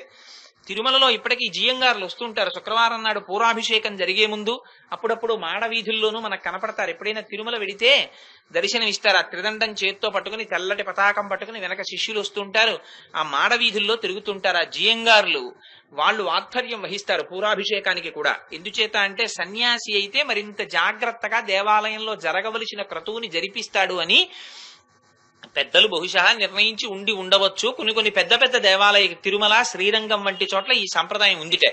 అందుకని అలా అటువంటి సన్యాసులు తెల్లవారేసరికి దేవాలయంలో అర్చన ప్రారంభం కావాలి కాబట్టి కుంచకోల చేత పట్టుకుని వెడుతున్నారట. ఇది ఒక గుర్తు, నిజం కూడా. మీరు ఎప్పుడైనా తిరుమల వెడితే చూడొచ్చు, ఇప్పటికీ కూడా కొంచెం దాని మీద శ్రద్ధ ఉంటే దర్శనం చెయ్యొచ్చు. తెల్లవారకట్ట మొట్టమొదట మేళతాళాలు ప్రధాన అర్చకుడి ఇంటికి వెడతాయి. వెడితే ఆయన కుంచుకోల చేత పట్టుకుని వస్తారు ఆలయం తలుపులు తెరవడానికి. వచ్చేటప్పుడు మేళతాళాలతో తీసుకొస్తారు ఆయన్ని. సరే, ఆ సుప్రభాత సేవ, దాని వెనకాతలు ఉండే రహస్యాలు, ఆ తరువాత వీళ్ళు లోపలికి వెళ్ళడం, వెళ్ళిన తర్వాత ఆ తాళాలు తీయడం, బ్రహ్మగారు పాదాలు కడగడానికి అక్కడ నీళ్లు పెట్టడం, సుప్రభాతం దగ్గరే తీర్థం ఇవ్వడం, అవన్నీ ఇప్పుడు తిరుమలకి సంబంధించిన విశేషాలు మొదలు పెడితే తిరుప్పావై తిరుమల అవుతుంది కాబట్టి దాని లోపలికి వద్దనుకోండి. అందుచేత ఆ కుంచకోలని పట్టుకుని సన్యాసులు వెడుతూ ఉండడాన్ని ఒక గుర్తుగా చెప్తోంది తల్లి. వాళ్ళకి 2 విశేషణాలు చెప్పింది. వాళ్ళు కాషాయాంబరధారులయ్యుండుట, తెల్లని దంత పంక్తిని కలిగి ఉండుట అంది. కాషాయాంబరాన్ని ధరించడం వెనకాతల ఒక అద్భుతమైనటువంటి విశేషాన్ని చెప్పారు. కాషాయం ఎందుకు ధరిస్తారు అంటే వారి మనస్సు లయం అవుతుంది, మన మనస్సు లయం అవ్వదు, అంతే తేడా. అందుకని కాషాయం పవిత్రం. వారికి మనస్సు లేదు. మనస్సు లేదంటే మనస్సు లేకపోవడం కాఠిన్యానికి గుర్తని కాదు. మన మనస్సు ఎక్కడుంటుందంటే మనస్సే సంసారం. సంసారమునందు మనం ప్రవర్తిస్తాం. మనస్సే రాగద్వేషాలను ఏర్పాటు చేస్తుంది. వాళ్ళు ఈ ద్వంద్వములకు అతీతులు కావడానికి ఏం చేస్తారంటే కాషాయం కడతారు. ఈ కాషాయం కట్టడంలో కూడా ఏం చేస్తారంటే జేగురురాళ్ళని తీసుకెళ్లి మీరు ఎప్పుడైనా ఆశ్రమాల్లో చూడవచ్చు. నేను 1-2 సందర్భాల్లో విశాఖపట్నం శారదాపీఠంలోనూ అక్కడ చూశాను. ఎక్కడ పెద్దగా సంచారానికి వెళ్ళవలసిన అవసరం అవి లేనప్పుడు ఎప్పుడైనా ఆశ్రమాల్లో ఉండిపోతే వాళ్ళకి కూడా పెట్టినప్పుడు ఒక్కొక్కసారి తెల్లబట్టలు పెడతారు. వాటిని ఏం చేస్తారంటే పరిచేసుకుని పీఠాధిపతులు ఆ జేగుర్రాళ్ళు తీసుకొచ్చి గుండ కొట్టుకుంటారు. గుండ కొట్టుకుని అందులో నీళ్లు కలిపి ఆ మంత్రములు ఏం చదువుతారన్నది మనకి తెలియదు కానీ ఆ మంత్రములు చదువుతూ ఆ నీళ్లు తీసి బట్ట మీద చల్లుతూ ఆ బట్ట మీద అద్దుతారు. అద్ది దాన్ని పిడిచి ఆరేస్తే కొత్తగా మొదట్లో కట్టుకునేటప్పుడు చాలా ముదురు కాషాయ వర్ణం వచ్చేస్తుంటుంది. ఆ బట్ట అక్కడక్కడ కొంచెం అచ్చులొచ్చులుగా కూడా ఉంటుంది. ఆరవేసి అది ఎండిన తర్వాత బట్ట కట్టుకుంటూ ఉంటారు. అందుకని ఆ జేగురు రాతిని పొడి చెయ్యడమే లోపల కఠినమైనటువంటి మనస్సుని గుండగా మార్చి అంతకు ముందు తమ గురువులు చెప్పినటువంటి బాటలో దాన్ని నీటితో కలిపి జలములంటే తజ్జలాన్నని భగవానుడు, భగవానుడితో కలిపి మనస్సుని భగవంతుని యందే పెట్టి ఆ వస్త్రమునకు అద్దుకోవడము అంటే ఈ పైన ఉండేటటువంటి దేహము, ఈ అంబరము సర్వకాలముల యందు భగవత్ ప్రీతి కొరకు మాత్రమే పవిత్రముగా ఉపయోగపడుతుందనేటటువంటి భావనని కలిగి ఉండుట. అందుకని కాషాయము కట్టుకోవడమే పవిత్రం. కాషాయం కట్టుకున్నవాడు కనపడితే ఎంతటి మహాపండితుడైనా సరే, ఒక్కొక్కసారి కాషాయం కట్టుకున్న వాళ్ళకన్నా గృహస్థాశ్రమంలో ఉన్న వాళ్ళు ఎక్కువ చదువుకున్న వాళ్ళు ఉండొచ్చు. నేను ఈ మాట ఆభిజాత్యంతోనో గొప్పతనానికో చెప్పట్లేదు, ఉన్నారు కూడా. నేను ఈ మాట అనకూడదు కానీ సన్యాసుల పేర్లు చెప్పను కానీ మన శ్రీభాష్యం అప్పలాచార్య స్వామి వారు కనపడితే వారికి నమస్కారం చేసే సన్యాసులు ఉన్నారు. ఎందుచేత అంటే కారణం ఏమిటంటే వారు గృహస్థాశ్రమంలో ఉన్నా వారు ఆ స్థితిని పొందారు వైష్ణవ సాంప్రదాయంలో. అంతటి మహానుభావుడై నిలబడ్డారు. అందుచేత కానీ గృహస్థాశ్రమంలో తాను ఎక్కువ జ్ఞానాన్ని పొందిన సన్యాసి కనపడితే గృహస్థు ముందు నమస్కారం చేస్తాడు. ఎందుచేత అంటే నియమం అటువంటిది. వాళ్ళు కాషాయం కట్టుకున్నంత మాత్రం చేత పవిత్రం. మనందరం సంసారంలో ఉంటే వాళ్ళు తృణప్రాయంగా సంసారాన్ని విడిచిపెట్టారు. విడిచిపెట్టి పరమ పవిత్రమైన కాషాయం కట్టుకున్నారు. మనస్సని జేగురురాయిని గుండ చేశారు. గుండ చేసి మనస్సు లేని స్థితిలో కేవలం భగవంతుణ్ణి నమ్ముకుని ఉండిపోయారు. సన్యాసం అంటే సత్యందు న్యాసము చెయ్యడం. న్యాసం అంటే దాని యందే బుద్ధిని నిక్షేపించడం. భగవంతుని యందు తప్ప వేరొక దాని యందు వారి బుద్ధి ఉండదు. అందుకని శరీరాన్ని నిమిత్తంగా పెట్టుకుని భగవత్ కైంకర్యమునందే జీవితాన్ని పెట్టుకుంటారు. అదిగో అటువంటి వాడు సన్యాసి. అందుకని అటువంటి సన్యాసులు కుంచకోలల్ని చేత పట్టుకుని వెడుతున్నారు. అంటే ఇప్పుడు అటువంటి భావనలో సన్యాసి వెడుతున్న దేవాలయం బాహ్యంలో వెడుతున్న గుడి కాదు. ఇటువంటి సన్యాసి అంటే భగవంతుని యొక్క కైంకర్యమును తప్ప వేరొక దానిని అపేక్షించినటువంటి పరమ భాగవతోత్తముడై ఆచార్య స్థాయిని పొందినటువంటి వ్యక్తి. అటువంటి మహాజ్ఞాని చేతిలో కుంచకోల ఉంటుంది. ఆయన వెళ్లి దేవాలయం తలుపులు తీస్తారు. అదే ఆ తాళాల గుత్తికే కుంచకోల అని పేరు. ఈ కుంచకోలట ఆంతరమునందేమిటో తెలుసా అండి? ఆ కుంచకోల కుంచకోల ఇది చిన్ముద్ర అంటారు దీన్ని. ఈ చిన్ముద్ర యొక్క విశేషం అమ్మ బాబోయ్, ఒక్కొక్క స్తోత్రం, దక్షిణామూర్తి స్తోత్రంలో అయితే అసలు ఈ చిన్ముద్రే మొత్తం స్తోత్రం అంతా. ఆ చిన్ముద్ర గురువులు పట్టుతారు దాన్ని. ఆ చిన్ముద్రకి విశేషమైనటువంటి భాష్యం ఉంది. అందులో సత్వరజస్తమో గుణములకు అతీతముగా జీవుడనబడేటటువంటి వాడు సాక్షాత్తు ఆత్మ అనబడేటటువంటి పూర్ణత్వాన్ని చూపించడం అద్వైత సిద్ధాంతం కాదు. కాదు ఈ జీవుణ్ణి ఆత్మకి చేర్చడం విశిష్టాద్వైతం. ఎలా కానివ్వండి, మొత్తం మీద మాత్రం రెండూ కూడా భగవంతుణ్ణి చేర్పించడానికి మార్గాలు. అందుకని ఈ చిన్ముద్ర పడతారు. ఈ చిన్ముద్ర గురువులు పట్టేటటువంటి చిన్ముద్ర. ఈ చిన్ముద్ర ఇప్పటి వరకు ఈ వేలు బయట దాన్ని అన్నిటినీ చూపిస్తుంది. దేన్ని చూపించనివ్వండి, ఈ వేలుతో చూపిస్తాం. అది ఎంత చిత్రంగా వస్తుందో తెలియదు అలవాటు. అందరం కూడా ఇంకోటి ఏదైనా చెప్పవలసి వస్తే ఈ వేలుతో చూపిస్తాం. అక్కడండి, ఇక్కడండి, అక్కడికి వెళ్ళానా, ఇక్కడికి వెళ్ళానా అని. ఆఖరికి నేను విశాఖపట్నంలో పనిచేసేటప్పుడు కూడా ఇలా అంటాడు. ఇప్పుడు ఇలా చూపించేస్తే కనపడిపోతుందా విశాఖపట్నం? మొన్నేనండి తిరుపతి వెళ్ళొచ్చానంటాడు. ఇలా అంటే తిరుపతి కనపడుతుందా? అలా కనపడితే ఇంకే. అయినా చూపుడు వేలు అన్నింటినీ చూపిస్తూ ఉంటుంది. అంటే తను వేరు ప్రపంచం వేరని చూపిస్తుంటుంది. ద్వంద్వాలని చూపిస్తూ ఉంటుంది. ద్వంద్వాల్ని చూపించేటటువంటి జీవుణ్ణి పరమాత్మతో కలపడం, లేదా జీవుడు పరమాత్మయే అన్న స్థితిని పొందడం చిన్ముద్ర. అప్పుడు తను సత్వ రజస్తమో గుణములకు అతీతమైన స్థితిని పొందుతాడు. ఇదిగో అటువంటి చిన్ముద్ర తాను ధరించి తన పాదములు పట్టుకున్న వాళ్ళని ఆ స్థితికి తీసుకెడతాడు గురువు. అదే గురువు చేత్తో పట్టుకున్న కుంచెకోల. ఈ కుంచెకోలని చిన్ముద్ర చూపించి చిన్ముద్ర వ్యాఖ్యానం తెలుసుకుంటే లోపల పడిన గడియ విడిపోతుంది. ఇదే భగవద్ దర్శనం అవుతుంది. అప్పటి వరకు అవదు. అప్పటి వరకు ఇక్కడ ఉంటాడు, ఇక్కడే ఉంటాడు పరమాత్మ. ఎక్కడో బయటంతా వెతుకుతాం గాని దేవీ భాగవతంలో వ్యాస భగవానుడు అంటాడు, ఇంద్రియాణి బలిష్టాని ననియుక్తాని మానద భ్రమన్ సర్వదీర్దేషు స్నాత్వా స్నాత్వా పునః అని. ఎన్ని తీర్థాలు తిరిగినా, ఎన్ని క్షేత్రాలు తిరిగినా దేనికి అంటే ఇక్కడ లోపలికి వెళ్ళడం నేర్చుకోవడానికి. ఈ లోపలికి వెడితే భగవద్ దర్శనం. బయట ఎంతసేపు వెతికినా దర్శనం ఉండదు. అందుకే భగవానుడు ఫలానా చోటుకొస్తే దర్శనమిస్తానని చెప్పడు. ఆర్తి కలిగినటువంటి వాళ్ళకి అక్కడే అప్పుడే ఇస్తాడు. అక్రూరుడికి ఎక్కడ దర్శనం ఇచ్చాడండి? యమునా నది నీటిలో దిగి సంధ్యావందనానికి దిగితే అక్కడ దర్శనం ఇచ్చాడు. అంటే అదే పరమాత్మ ఉండే ప్రదేశం. అంతటా ఉన్నవాడు ఆర్తి పొందితే అప్పుడే అక్కడే దర్శనమిస్తాడు. అది అసలు రహస్యం. అందుచేత వాళ్ళు ఈ కుంచెకోల పట్టి ఉపదేశం చేస్తేట అక్కడ దేవాలయం తలుపులు తెరుచుకున్నట్టే ఇక్కడ తలుపులు తెరుచుకుంటాయిట. ఏమిటి తలుపులు? లోపలున్నాడు పరమాత్మ. ఎక్కడున్నాడు? రోజు మనం మంత్రపుష్పంలో చెప్పేస్తుంటాం దీన్ని. నీవారస్సూకవత్తన్వి పీతాభాస్వత్యనూపమా అని. బొడ్డులో చిటికిన వేలు పెట్టుకుని పైకి బొటన వేలు పెడితే బొటన వేలు ఎక్కడ తగులుతుంటుందో అక్కడ ఇలా వంగినటువంటి పద్మం ఒకటి ఉంటుంది. ఆ పద్మానికి చివర నీవారస్సూకవత్తన్వి అని ఆపరేషన్లు చేస్తే కనపడతాయా అండి అని అడగండి. అది యోగ విద్య. ఆ వడ్డు గింజ పెట్టి గీరుకుంటే చిన్న మొన ఎంత ఉంటుందో అంత చిన్న మొన ఒకటి ఉంటుంది. మళ్ళీ దాని మధ్యలో ఒక చిన్న బిందు ఉంటుంది. తస్య మధ్యేవ నిశిఖానియోత్వావ్యవస్థిత.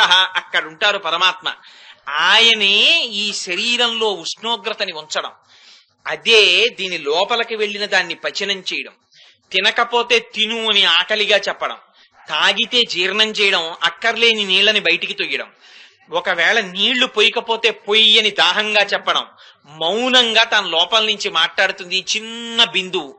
దాని కాంతి పైకి కిందకి పక్కలకి కొడుతూ ఉంటుంది. ఆ కాంతే వీడికి ప్రేతకాళ వచ్చిందిరా అంటారు. అది వెళ్ళిపోవడం మొదలవుతుంది. అది ఇక్కడ ఉంటాడు ఆయన. ఇక్కడే ఉండి ఆయన శాసనం అయ్యే వరకు ఇందులో ఊపిరిడుతూ ఉంటుంది. ఎంత చిత్రం అంటే అసలు ఎంత విచిత్రంగా చెప్పారంటే అనాహతం ఉంది అక్కడ అన్నారు. అనాహతము అంటే మీ ప్రయత్నము చేత ఆపబడునది కాదు. ఆ అనాహతము అంటే ఇక్కడే ఈ లబ్ డబ్ అనేటటువంటి శబ్దమే గంట. భగవానుడి యొక్క దర్శనం ప్రారంభమైందని గుర్తు ఏమిటంటే తలుపులు తెరిచి గంటలు మోగిస్తారు. మళ్ళీ ఏకాంత సేవ అయిపోతే పెద్ద పెద్ద దేవాలయాల్లో గంటలు స్తంభాలకేసి కట్టేస్తారు. ఇప్పటికీ ఉందా ఆచారం? తిరుమలలోను పద్మావతి దేవాలయంలో పెద్ద పెద్ద దేవాలయాల్లో ఏకాంత సేవ అయితే గంట మోగకూడదు. అందుని గంటలు స్తంభాలకేసి కట్టేస్తారు. ఇక్కడ కూడా lub dub lub dub lub dub అని గంట మోగుతూనే ఉంటుంది. దాన్ని మీరు ఆపలేరు. మీరు కొట్టుకో అంటే అదేం కొట్టుకోదు. అది ఆగిపోదామంటే అయిపోతుంది. ఇది ఎంతసేపు కొట్టుకుంటుందంటేట ఎదురుగుండా సింహాసనం మీద ఆయన కూర్చున్నంతసేపు ఆయన ఎంతసేపు పర్మిషన్ ఇస్తారో అంతసేపు కొట్టుకుంటుంది. ఆయనకి తెలుసు ఎన్ని ఊపిర్లు తీయాలో, ఆయన లెక్క పెట్టుకుంటూ ఉంటారు. లెక్క పెట్టుకుని ఒక ఊపిరి దగ్గర ఏ లబ్ దగ్గర ఇంకా వీడిది అయిపోయిందని ఆయనకి తెలుసు. ఆ లబ్ వచ్చిన తర్వాత ఇంకా డబ్బకి పర్మిషన్ ఇవ్వరు. కండువా పైన వేసుకుని దిగెళ్ళిపోతారు. వెళ్ళిపోతే ఆ లబ్ దగ్గర ఆగిపోతుంది. లేదు, ఒక డబ్ దగ్గర ఆగిపోవచ్చు. కాబట్టి లబ్బు దగ్గర ఉండొచ్చు మృత్యువు, డబ్బు దగ్గర ఉండొచ్చు మృత్యువు, ఎక్కడైనా ఉండొచ్చు. ఎవరికి తెలుసు అంటే ఆయనకు ఒక్కరికే తెలుసు, ఇంకొకళ్ళకి తెలీదు. ఆయన ఉన్నంతసేపు మోగుతుంది అనాహతం. ఇక్కడున్నారు. ఇక్కడ ఉన్నవాణ్ణి ఉన్నాడని తెలుసుకోకుండా ఎప్పుడు అసలు ఇంట్లో వాడు ఉన్నాడు అని తెలియకుండా ఉండాలంటే ఏం చేస్తాం? గదిలో పెట్టి తలుపులు వేసేస్తాం. అలా ఇక్కడ పెట్టి 2 తలుపులు దగ్గరికి వేసాం మనం. ఈ 2 తలుపులే అహంకారము మమకారము అనే తలుపులు. నా అంతటి వాడిని నేనని దీన్ని చూపిస్తూ ఉంటాడు. అసలు వాడు లోపల ఉన్నాడు, వాడుంటే ఇది ఉంది, వాడిని వదిలి దీన్ని చూపిస్తాడు. ఇది అహంకారం. దీంతో మమకారం పెట్టుకుంటాడు. దీంతో సంబంధం ఉన్న వాళ్ళందరూ బాగుండాలి, ఇది బాగుండాలని ఇహ మొదలెడతాడు సంపాదనకు ఊరి మీద. నానాగచాట్లు దీనికోసం మొదలెడతాడు. ధర్మం తప్పడం అంతా దీనికోసం మొదలెడతాడు. ఈ అహంకార మమకారములనే తలుపులు పడిపోతాయి. పడిపోయి దీనికి కర్మబంధములనేటటువంటి ఇనప గొలుసులేస్తాడు. అందులో సంశయములనేటటువంటి మేకులేస్తాడు. ఒకవేళ గబుక్కుని ఉన్నాడని వాడు ఏదో అంత అరిచి చెప్పాడు, పోన్లే కొంతవరకు నిజమంటావా అంటుంది. పురాణ వైరాగ్యం, శ్మశాన వైరాగ్యం, ప్రసూతి వైరాగ్యం అని ఒకటి ఉంటుంది.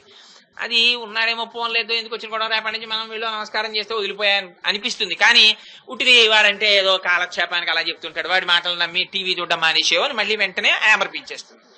అందుకని సంశయం అనేటటువంటి మేకులేస్తుంది. అందులో మళ్ళీ దేహాత్మాభిమానం అనేటటువంటి తాళం కప్పేసి ఆ చెవి జాగ్రత్తగా తీసుకెళ్లి కామం తన దగ్గర పెట్టుకుంటుంది, మనస్సు దగ్గర. ఇదే కంసుడు రథం ఎక్కి తోలడం. దేవకీ వసుదేవుల్ని లోపల పెట్టి తను పగ్గాలు నడుపుతుంటాడు, మనస్సు నడుపుతూ ఉంటుంది, లోపల వాళ్ళని పెడుతుంది. ఇది కుంచకోల గురువు దగ్గర ఉంటుంది. గురువు దగ్గరికి వెడితే చేసే ప్రయోజనం, అందుకే గురువుల దగ్గరికి వెళ్ళి మా అబ్బాయికి ఉద్యోగం ఎప్పుడు వస్తుందండి, మా అమ్మాయి పెళ్లి ఎప్పుడు అవుతుందండి అని అడగడం, remember you are knocking a wrong door.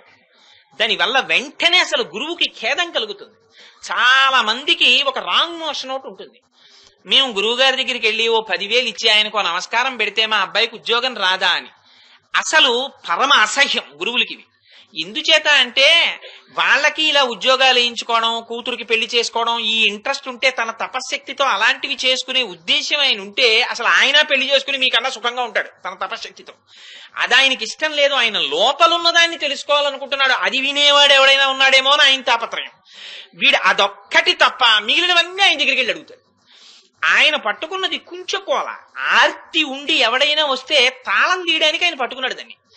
ఆయన తీయగలడు ఆ తాళం. ఆ తాళం తీసేసి ఆ ఇనప గొలుసుల్లో మేకులు తీసేసి ఆ ఇనప గొలుసులు ఇప్పేసి ఒక్కసారి తలుపులు బార్లా తెరిచి ఆ సూర్యకాంతిలో ఇప్పుడు చూడు స్వామిని అంటాడు. ఇక్కడ చూసి అబ్బా ఇక్కడున్నారా స్వామి, ఇదా నేనని దీని మీద భ్రాంతి వదిలి నిరంతరం ఇక్కడ దర్శనం చేస్తూ పొంగిపోతుంటాడు.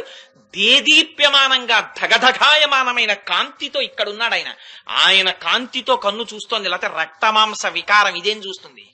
ఆయన కాంతితో చెవి వింటోంది, ఆయన కాంతితో ఇది స్పర్శని పొందుతోంది, ఆయన కాంతి లోపల పచనం చేస్తోంది. అసలు చేస్తున్నది అది. దాన్ని దర్శనం చేయడం మొదలెడితే చూడమన్నా కన్ను ఇంకో దానివి పెళ్ళదు, దీన్నే చూస్తుంది. కానీ ఆ తలుపులు తెరవడం మనకి రాదు. ఇదే భిజ్యతే హృదయ గ్రంథి ఛింద్యంతే సర్వ సంశయా క్షీయంతే చాస్య కర్మాణి తస్మిన్ దృష్టే పరావరేంది ఉపనిషత్తు. ఈ కర్మబంధనములను తీసేయడం, సంశయాల్ని తీసేయడం, ఆ తాళాలు తీసేయడం, ఇవి గురువు దగ్గర ఉన్నాయి తాళాలు. అందుకని ఆ కుంచకోల ఆయన పట్టుకున్నాడు చేతిలో. అటువంటి సన్యాసులు తెల్లని దంతాలతో ఉన్నారు. అంటే సన్యాసులు బాగా 5-6 మాటలు పళ్ళు తోముకుంటారనే దాని ఉద్దేశం. మంచి దంతపంక్తిని కలిగి ఉండడం అంటే ఆహారమునందు నియమనమును పాటించడం. సన్యాసికి సంసారికి పెద్ద తేడా ఎక్కడొస్తుందో తెలుసా అండి? కేవలం ఆహారం దగ్గర. అసలు ప్రధానంగా ఎందుచేత అంటే అసలు ఆకలేస్తోంది అని అడిగిన దానికి రుచి అక్కర్లేదు.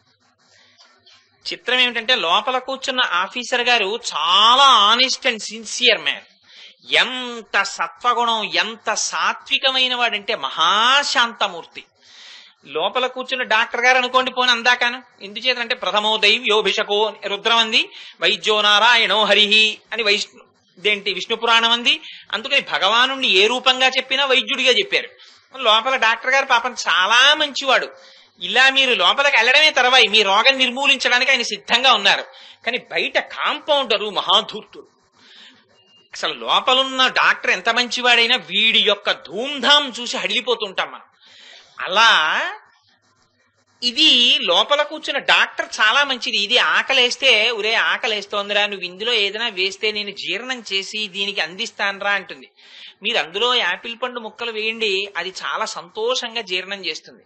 మీరు 2 అరటిపళ్ళు పెట్టండి, సంతోషంగా జీర్ణం చేసేస్తుంది. ఇన్ని పాలు పొయ్యండి, జీర్ణం చేసేస్తుంది. కానీ దీనికి ఏం సంబంధం లేదు, అసలు ఇదేం జీర్ణం చేయదు, ఇదేం శక్తినివ్వదు. కానీ ఇది ఎంట్రీ అంతే, ఇదో గేటు, ఇది తెరిచి అందులోకి వెయ్యాలి. కానీ దీనికి రుచులన్నీ దీనికి కావాలి. యాపిల్ పండు ఏంటి తీయగానే విసుగు, శుభ్రంగా చక్కగా ఇంత వేడిగా ఉప్మా చేయకూడదు అంటాడే. దేనికి ఉప్మా చెప్పండి, దీనికి ఉప్మాయా దీనికి ఉప్మాయా? ఉప్మా ఇది అడుగుతోంది, ఇది అడగట్లేదు. అసలు ఆకలేసిందని అడిగింది ఇది. ఇందులో మీరు యాపిల్ పండు పెట్టినా అది జీర్ణం చేసేస్తుంది, పాలు పోసినా జీర్ణం చేస్తుంది. అలా అని మనం కూడా మహాజ్ఞానుల్లాగా ఏమీ అక్కర్లేదని ఆకులు అవి తినేలేం కదా. పోనీ కనీసంలో కనీసం ఇంద్రియ నిగ్రహానికి ఇది అడిగిన దానికి వెంటనే సాత్వికమైన ఆహారాన్ని మనం అందించడం అనేటటువంటిది అలవాటు చేస్తే రెసిస్ట్ చేసేది నాలిక. ఇది ఏంటి అస్తమానం నాలిక జింహ చచ్చిపోయి ఏడుస్తున్నాను ఏమిటనుకుంటున్నావు? ఏం సంసారంలో లేనా? ఉప్పు పులుపు తింటలేదనుకుంటున్నావా? ఏమిటి చప్పిడంటాడు. 2 రోజులు భార్య ఉప్పు మర్చిపోతే చాలు, మర్చిపోడండి తగ్గిస్తే చాలు. ఇదే వీడికి డాక్టర్ చెప్పాడు అనుకోండి, తింటే చచ్చిపోతామని. ఉప్పు వేయలేదు కదా, ఉప్పు వేయలేదు కదా అంటాడు అని చప్పిడి తింటాడు. ఎక్కడి నుంచి వచ్చింది ఈ భ్రాంతి? ఇది ఉండాలన్న భ్రాంతి అంతే. అప్పుడు చప్పిడి సుఖం, ఇప్పుడు చప్పిడి కష్టం. పాపం దీనికి పరస్పర శత్రుత్వం. అందుకని ఇది ఎప్పుడు రుచులు అడుగుతుంది. అసలు ఈ రుచి అడిగింది చూసారా, ఇది ఒక్కసారి చప్పరించి లోపలికి వదిలేస్తే ఇవన్నీ లోపల కలిసిపోతాయి. అసలు మీరు పప్పేసి నెయ్యేసి వేడన్నంలో కందిపప్పేసి కలిపి ఇక్కడ పెడితే ఆ కమ్మతనాన్ని నేతి రుచిని ఒక్క క్షణం ఇది అనుభవించి అబ్బా అని ఉమ్ముతో కలిపేసి కంఠంలోంచి కిందకి దోసిపారేస్తుంది. మళ్ళీ వెంటనే వంకాయ కూర తోసేస్తుంది, ఆ పైన దోసకాయ పచ్చడి తోసేస్తుంది, చక్కెర పొంగల్ తోసేస్తుంది, పులిహార తోసేస్తుంది, మజ్జిగ తోసేస్తుంది, తాంబూలం తోసేస్తుంది, సమస్తం దోసిపారేస్తుంది, చెత్త కుండీ కింద తోస్తుంది. వీటిని ఇదేమిటే ఇలా తోశామని అడగకుండా జీర్ణం చేస్తుంది ఇది. అందుకని మనకి సంసారులకు ఉండే ఒకే ఒకటి ఏంటంటే దీనికి లొంగి దీన్ని వదిలేస్తాడు. ఇది అడిగింది కదా, దీనికి ఆకలేస్తోందండి అంటే ఏమండి ఇదిగో తాగండి అని 1 గ్లాసులు పాలిస్తే పోన్లే ఇవాళ పరమేశ్వర కటాక్షం సత్వగుణ ప్రధానమైన పాలు దొరికే ఎంత అదృష్టం అనడు. ఏడే దిక్కుమాలి పాలు హాస్పిటల్లో వాళ్ళగా ఈ రొట్టి ముక్కలు పాలును శుభ్రంగా బ్రూ కాఫీ కలుపు నిన్న తెచ్చా కదా అంటాడు. చేత దీనికి బ్రూ. సో సంసారానికి సన్యాసికి తేడా ఎక్కడొస్తుందంటే సన్యాసికి ఇది ఉండదు. ఒకవేళ మీరు ప్రయత్నపూర్వకంగా రమణ మహర్షిని ఆయన కొండ మీద కూర్చుంటే వాళ్ళు వచ్చి భోజనానికి రమ్మన్నారు. వాళ్ళ ఇంట్లో ఏదో పండగ చేస్తున్నాం మా ఇంట్లో భోజనానికి రా అన్నారు. ఆయన మాట్లాడేవారు కాదు. వీడు నన్ను భోజనానికి రమ్మంటాడు ఎట్రా, భోజనాలు అవి నేను కోరుకునేవాడినా అని అలాగే గోచి పెట్టి గొంతు కూర్చున్నారు. ఆయన వచ్చేస్తానన్నాడు అనుకుని వాళ్ళు వెళ్ళిపోయారు అంతే. కొంతమంది చాలా ఈజీగా టేకెన్ ఫర్ గ్రాంటెడ్ కొన్ని విషయాలు. వాళ్ళు వస్తానన్నాడే ఎడబోతాడు భోజనానికి, వస్తానన్నాడని వెళ్ళిపోయారు. ఆయనకి భోజనం మీద ప్రీతే, ఆయన అక్కడే కూర్చున్నారు. ఎప్పుడున్నా ఆకలిస్తే వెళ్ళి ఇలా చేయబట్టి కవళం వేసింది తినేవారు ఆయన విప్రనారాయణలాగే. అందుకని ఆవిడ సన్యాసి గురించి మాట్లాడుతోంది ఇవాళ. పాపం వాళ్ళు 1 గంట అయింది రాడు, 2 అయింది రాడు, 2:30 అయింది రాడు. ఈ బ్రాహ్మణ స్వామి వస్తే భోజనం పెడదాం అనుకున్నాను, రాడేమిటని మళ్ళీ వచ్చారు. వచ్చి ఏమయ్యా నీ కోసం అరిసెలు వండాం, పప్పు వండాం, కూర వండాం, పనసపొట్టు వండాం, రావేమిటి రా అన్నారు. అంటే పనసపొట్టు ఏమిటి, అరటికాయ కూర ఏమిటి, ఇవన్నీ నీకురా నాకెందుకు ఇవన్నీ అని అలాగే కూర్చున్నారు రమణులు. ఈయన రమ్మంటే రాడరా అని 2 చేతుల కింద చేతులేసి ఎత్తేసారు. ఆయన పట్టుకెళ్ళిపోయారు, కూర్చోబెట్టారు, అన్ని పెట్టారు, తినన్నారు. అంటే ఇదేంటి ఇలా రుచులు ఇవన్నీ ఇలా తిండాలు ఇవి నాకు అలవాట్లేదు ఇవన్నీ ఎందుకు అన్నట్టుగా ఆయన చూస్తున్నారు. తింటావా తినవని కర్రట్టుకున్నాడు. కొంతమందికి నిర్బంధ ప్రణయము అని శాస్త్రంలో ఉంటుంది. ప్రేమించడం అంటే మనసుతో ప్రేమించాలి. కర్రట్టుకు ప్రేమిస్తావా ప్రేమించవా అంటే అది ప్రమాది. కర్రట్టుకు తింటావా తినవా అన్నాడు ఆ ధూర్తుడు. అంటే అన్ని కలిపి తినేశారు ఆయన పాపం. అందుకని ఒకవేళ అలాంటి పరిస్థితి వస్తే వాళ్ళు అన్ని కలిపేసి రుచి మీద మనస్సు లేకుండా తింటారు. ఇవాళ అలా తింటారు, రేపు పొద్దున పాలు దొరికితే తినేస్తారు, ఆ తర్వాత క్యాబేజీ దొరికినా తినేస్తారు, ఆ తర్వాత అరటికాయ తినేసినా దొరికేస్తారు. ఏది తినేసినా ఇది నిండిపోతే చాలంతే. ఆకలి కూడా ఒక వ్యాధి వాళ్ళకి, అందుకని వాళ్ళు తినే ఆహారం ఔషధం. వాళ్ళ ఆహారాన్ని ఆకలి అనే వ్యాధికి రుగ్మతకి తీసుకుంటారు. డాక్టరు దగ్గొస్తోందండి అని వెళ్ళి అడిగితే కాఫ్ సిరప్ రాశాడు అనుకోండి, చాలా తీయగా ఉంది బాయ్, ఎంత బాగుందో అని చెప్పేసి 5 రోజులు 3 పూట్ల 2 చెంచాలు వేసుకోమంటాడు. 5 రోజుల వరకును వాడంటే తెలివి తక్కువ వాడు అలా చెప్పాడు, కానీ 3 రెళ్ళు 6 చప్పన 5 రోజులు వేసుకుంటే 5 6 30 చెంచాల తర్వాత తగ్గుతుంది అనమాట. ఆ 30 ఇప్పుడు ఇచ్చేసుకుంటే పావు గంటలో తగ్గదని గుచ్చేసుకుంటే మత్తు వచ్చి పడిపోతావు, మళ్ళీ డాక్టర్ దగ్గరికి తీసుకెళ్ళాలి. అందుకని రుచిగా ఉందని మందు తాగేస్తారా? ఎక్కడన్నా తాగరు కదా. మందు ఎంత పుచ్చుకోవాలో అంత పుచ్చుకుంటారు రోగానికి. అలా సన్యాసికి ఆకలి రోగం, దీనికి రోగం వచ్చిందిరో ఇదేదో అడుగుతోందని చెప్పి వెళ్ళి ఇది ఆకలి తగ్గిపోయింది అనే వరకు తింటాడు. మనం ఇది వద్దనే వరకు తింటాం. అందుకని వాళ్ళ దంతములు తెల్లగా ఉన్నాయండి ఆవిడ. అంటే ఎంత పెద్ద విషయాన్ని అందులో నిక్షేపించిందో చూడండి. కాదుట, 2 అక్కర్లేని విషయాలన్నీ సంసారికి కావాలి. వాడికి ఉన్న నోరు 1 2 చెవులు, ఎందుకంటే ఎక్కువ వినాలి తక్కువ మాట్లాడాలి. మరి నువ్వు చేసేదేమిట్రా రోజు? నువ్వు వద్దురా అంటే 2 గంటలు 2.5 గంటలు మాట్లాడేస్తావు కదరా, నీ అసాధ్యం కోలా అనకండి. అది నా బలహీనత కింద క్షమించేయండి. పరోపదేశ వేళాయాం సర్వే వ్యాస పరాశరాహ. ఇంకోటికి చెప్పమంటే ప్రతివాడు వ్యాసుడు పరాశరుడే, అందులో నేను ఒకండి. అందుకని వాళ్ళుట చాలా తక్కువ మాట్లాడతారు. ఎందుకు తక్కువ మాట్లాడతారు అంటే అసలు మాట మౌనానికి తన యొక్క ఆత్మస్థితికి భంగం. అందుకని వాళ్ళు ఎక్కువ మాట్లాడరు, చాలా తక్కువ మాట్లాడతారు. అందుకని సన్యాసి మాట్లాడితే అనుగ్రహ భాషణం, గృహస్థు మాట్లాడితే అనుగ్రహ భాషణం చేస్తారని రాయకూడదు పేపర్లో. వాడికి అది అలవాటు, ప్రవచనం చేస్తాడు వాడు ఏదో 4 ముక్కలు చదువుకున్నాడు, అది ఉండబట్టలేడు, 10 మందికి చెప్పేయాలి. అల్లరి ఎక్కువ, ఆచరణ తక్కువ. అందుకని వాడు వచ్చి మాట్లాడతాడు నాబోటిగాడు. పెద్దలు ఆచరించి మాట్లాడే వాళ్ళు కూడా ఉన్నారు, వాళ్ళ బూసు నేను మాట్లాడటం లేదు.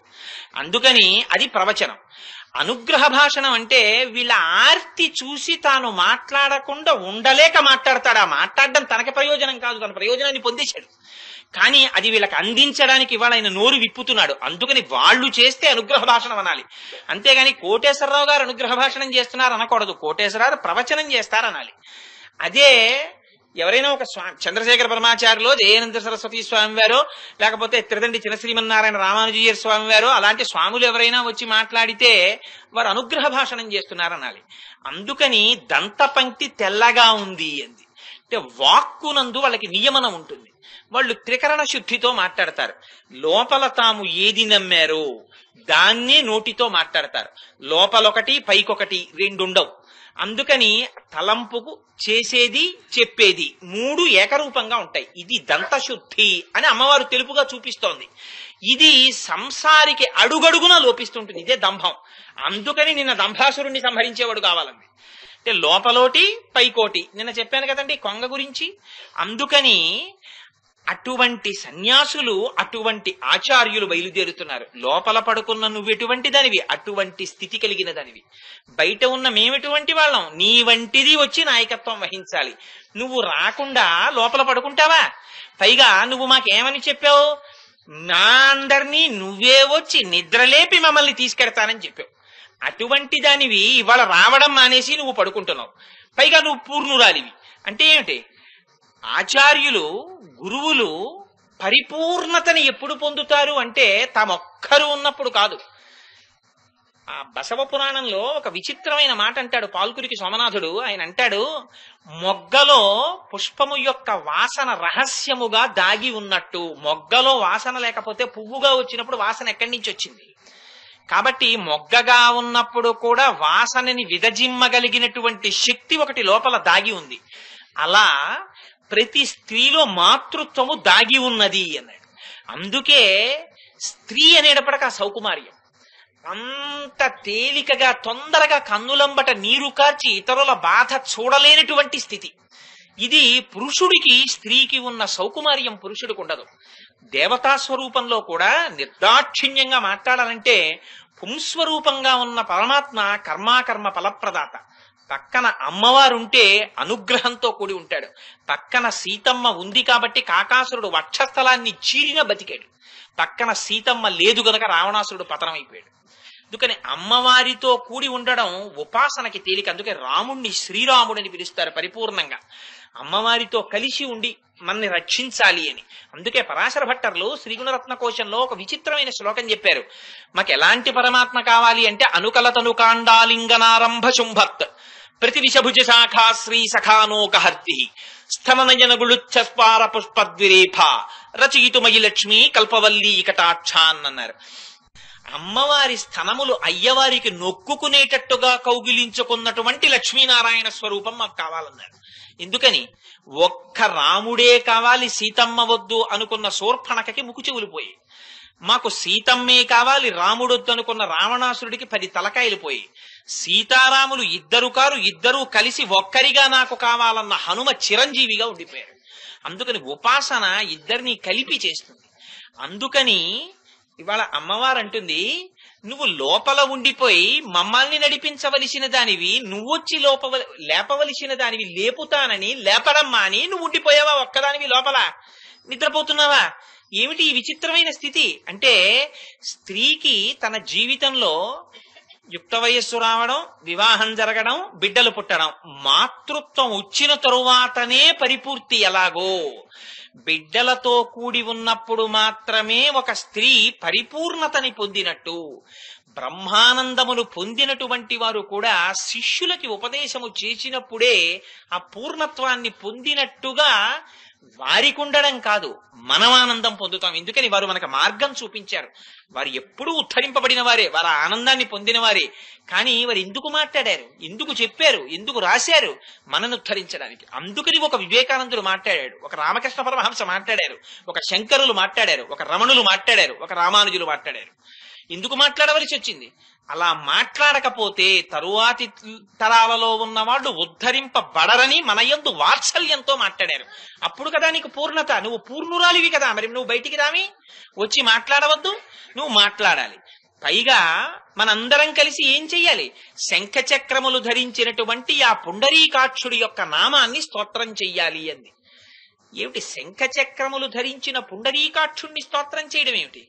శంఖం అంటే మీకు ముందు పాశురములలో విజ్ఞాపన చేశాను, అది ప్రణవం. ప్రణవం అంటే ఓం. ఆ ఓం చేత మనకి పరమాత్మకి ఉన్న సంబంధాన్ని చెప్తుంది.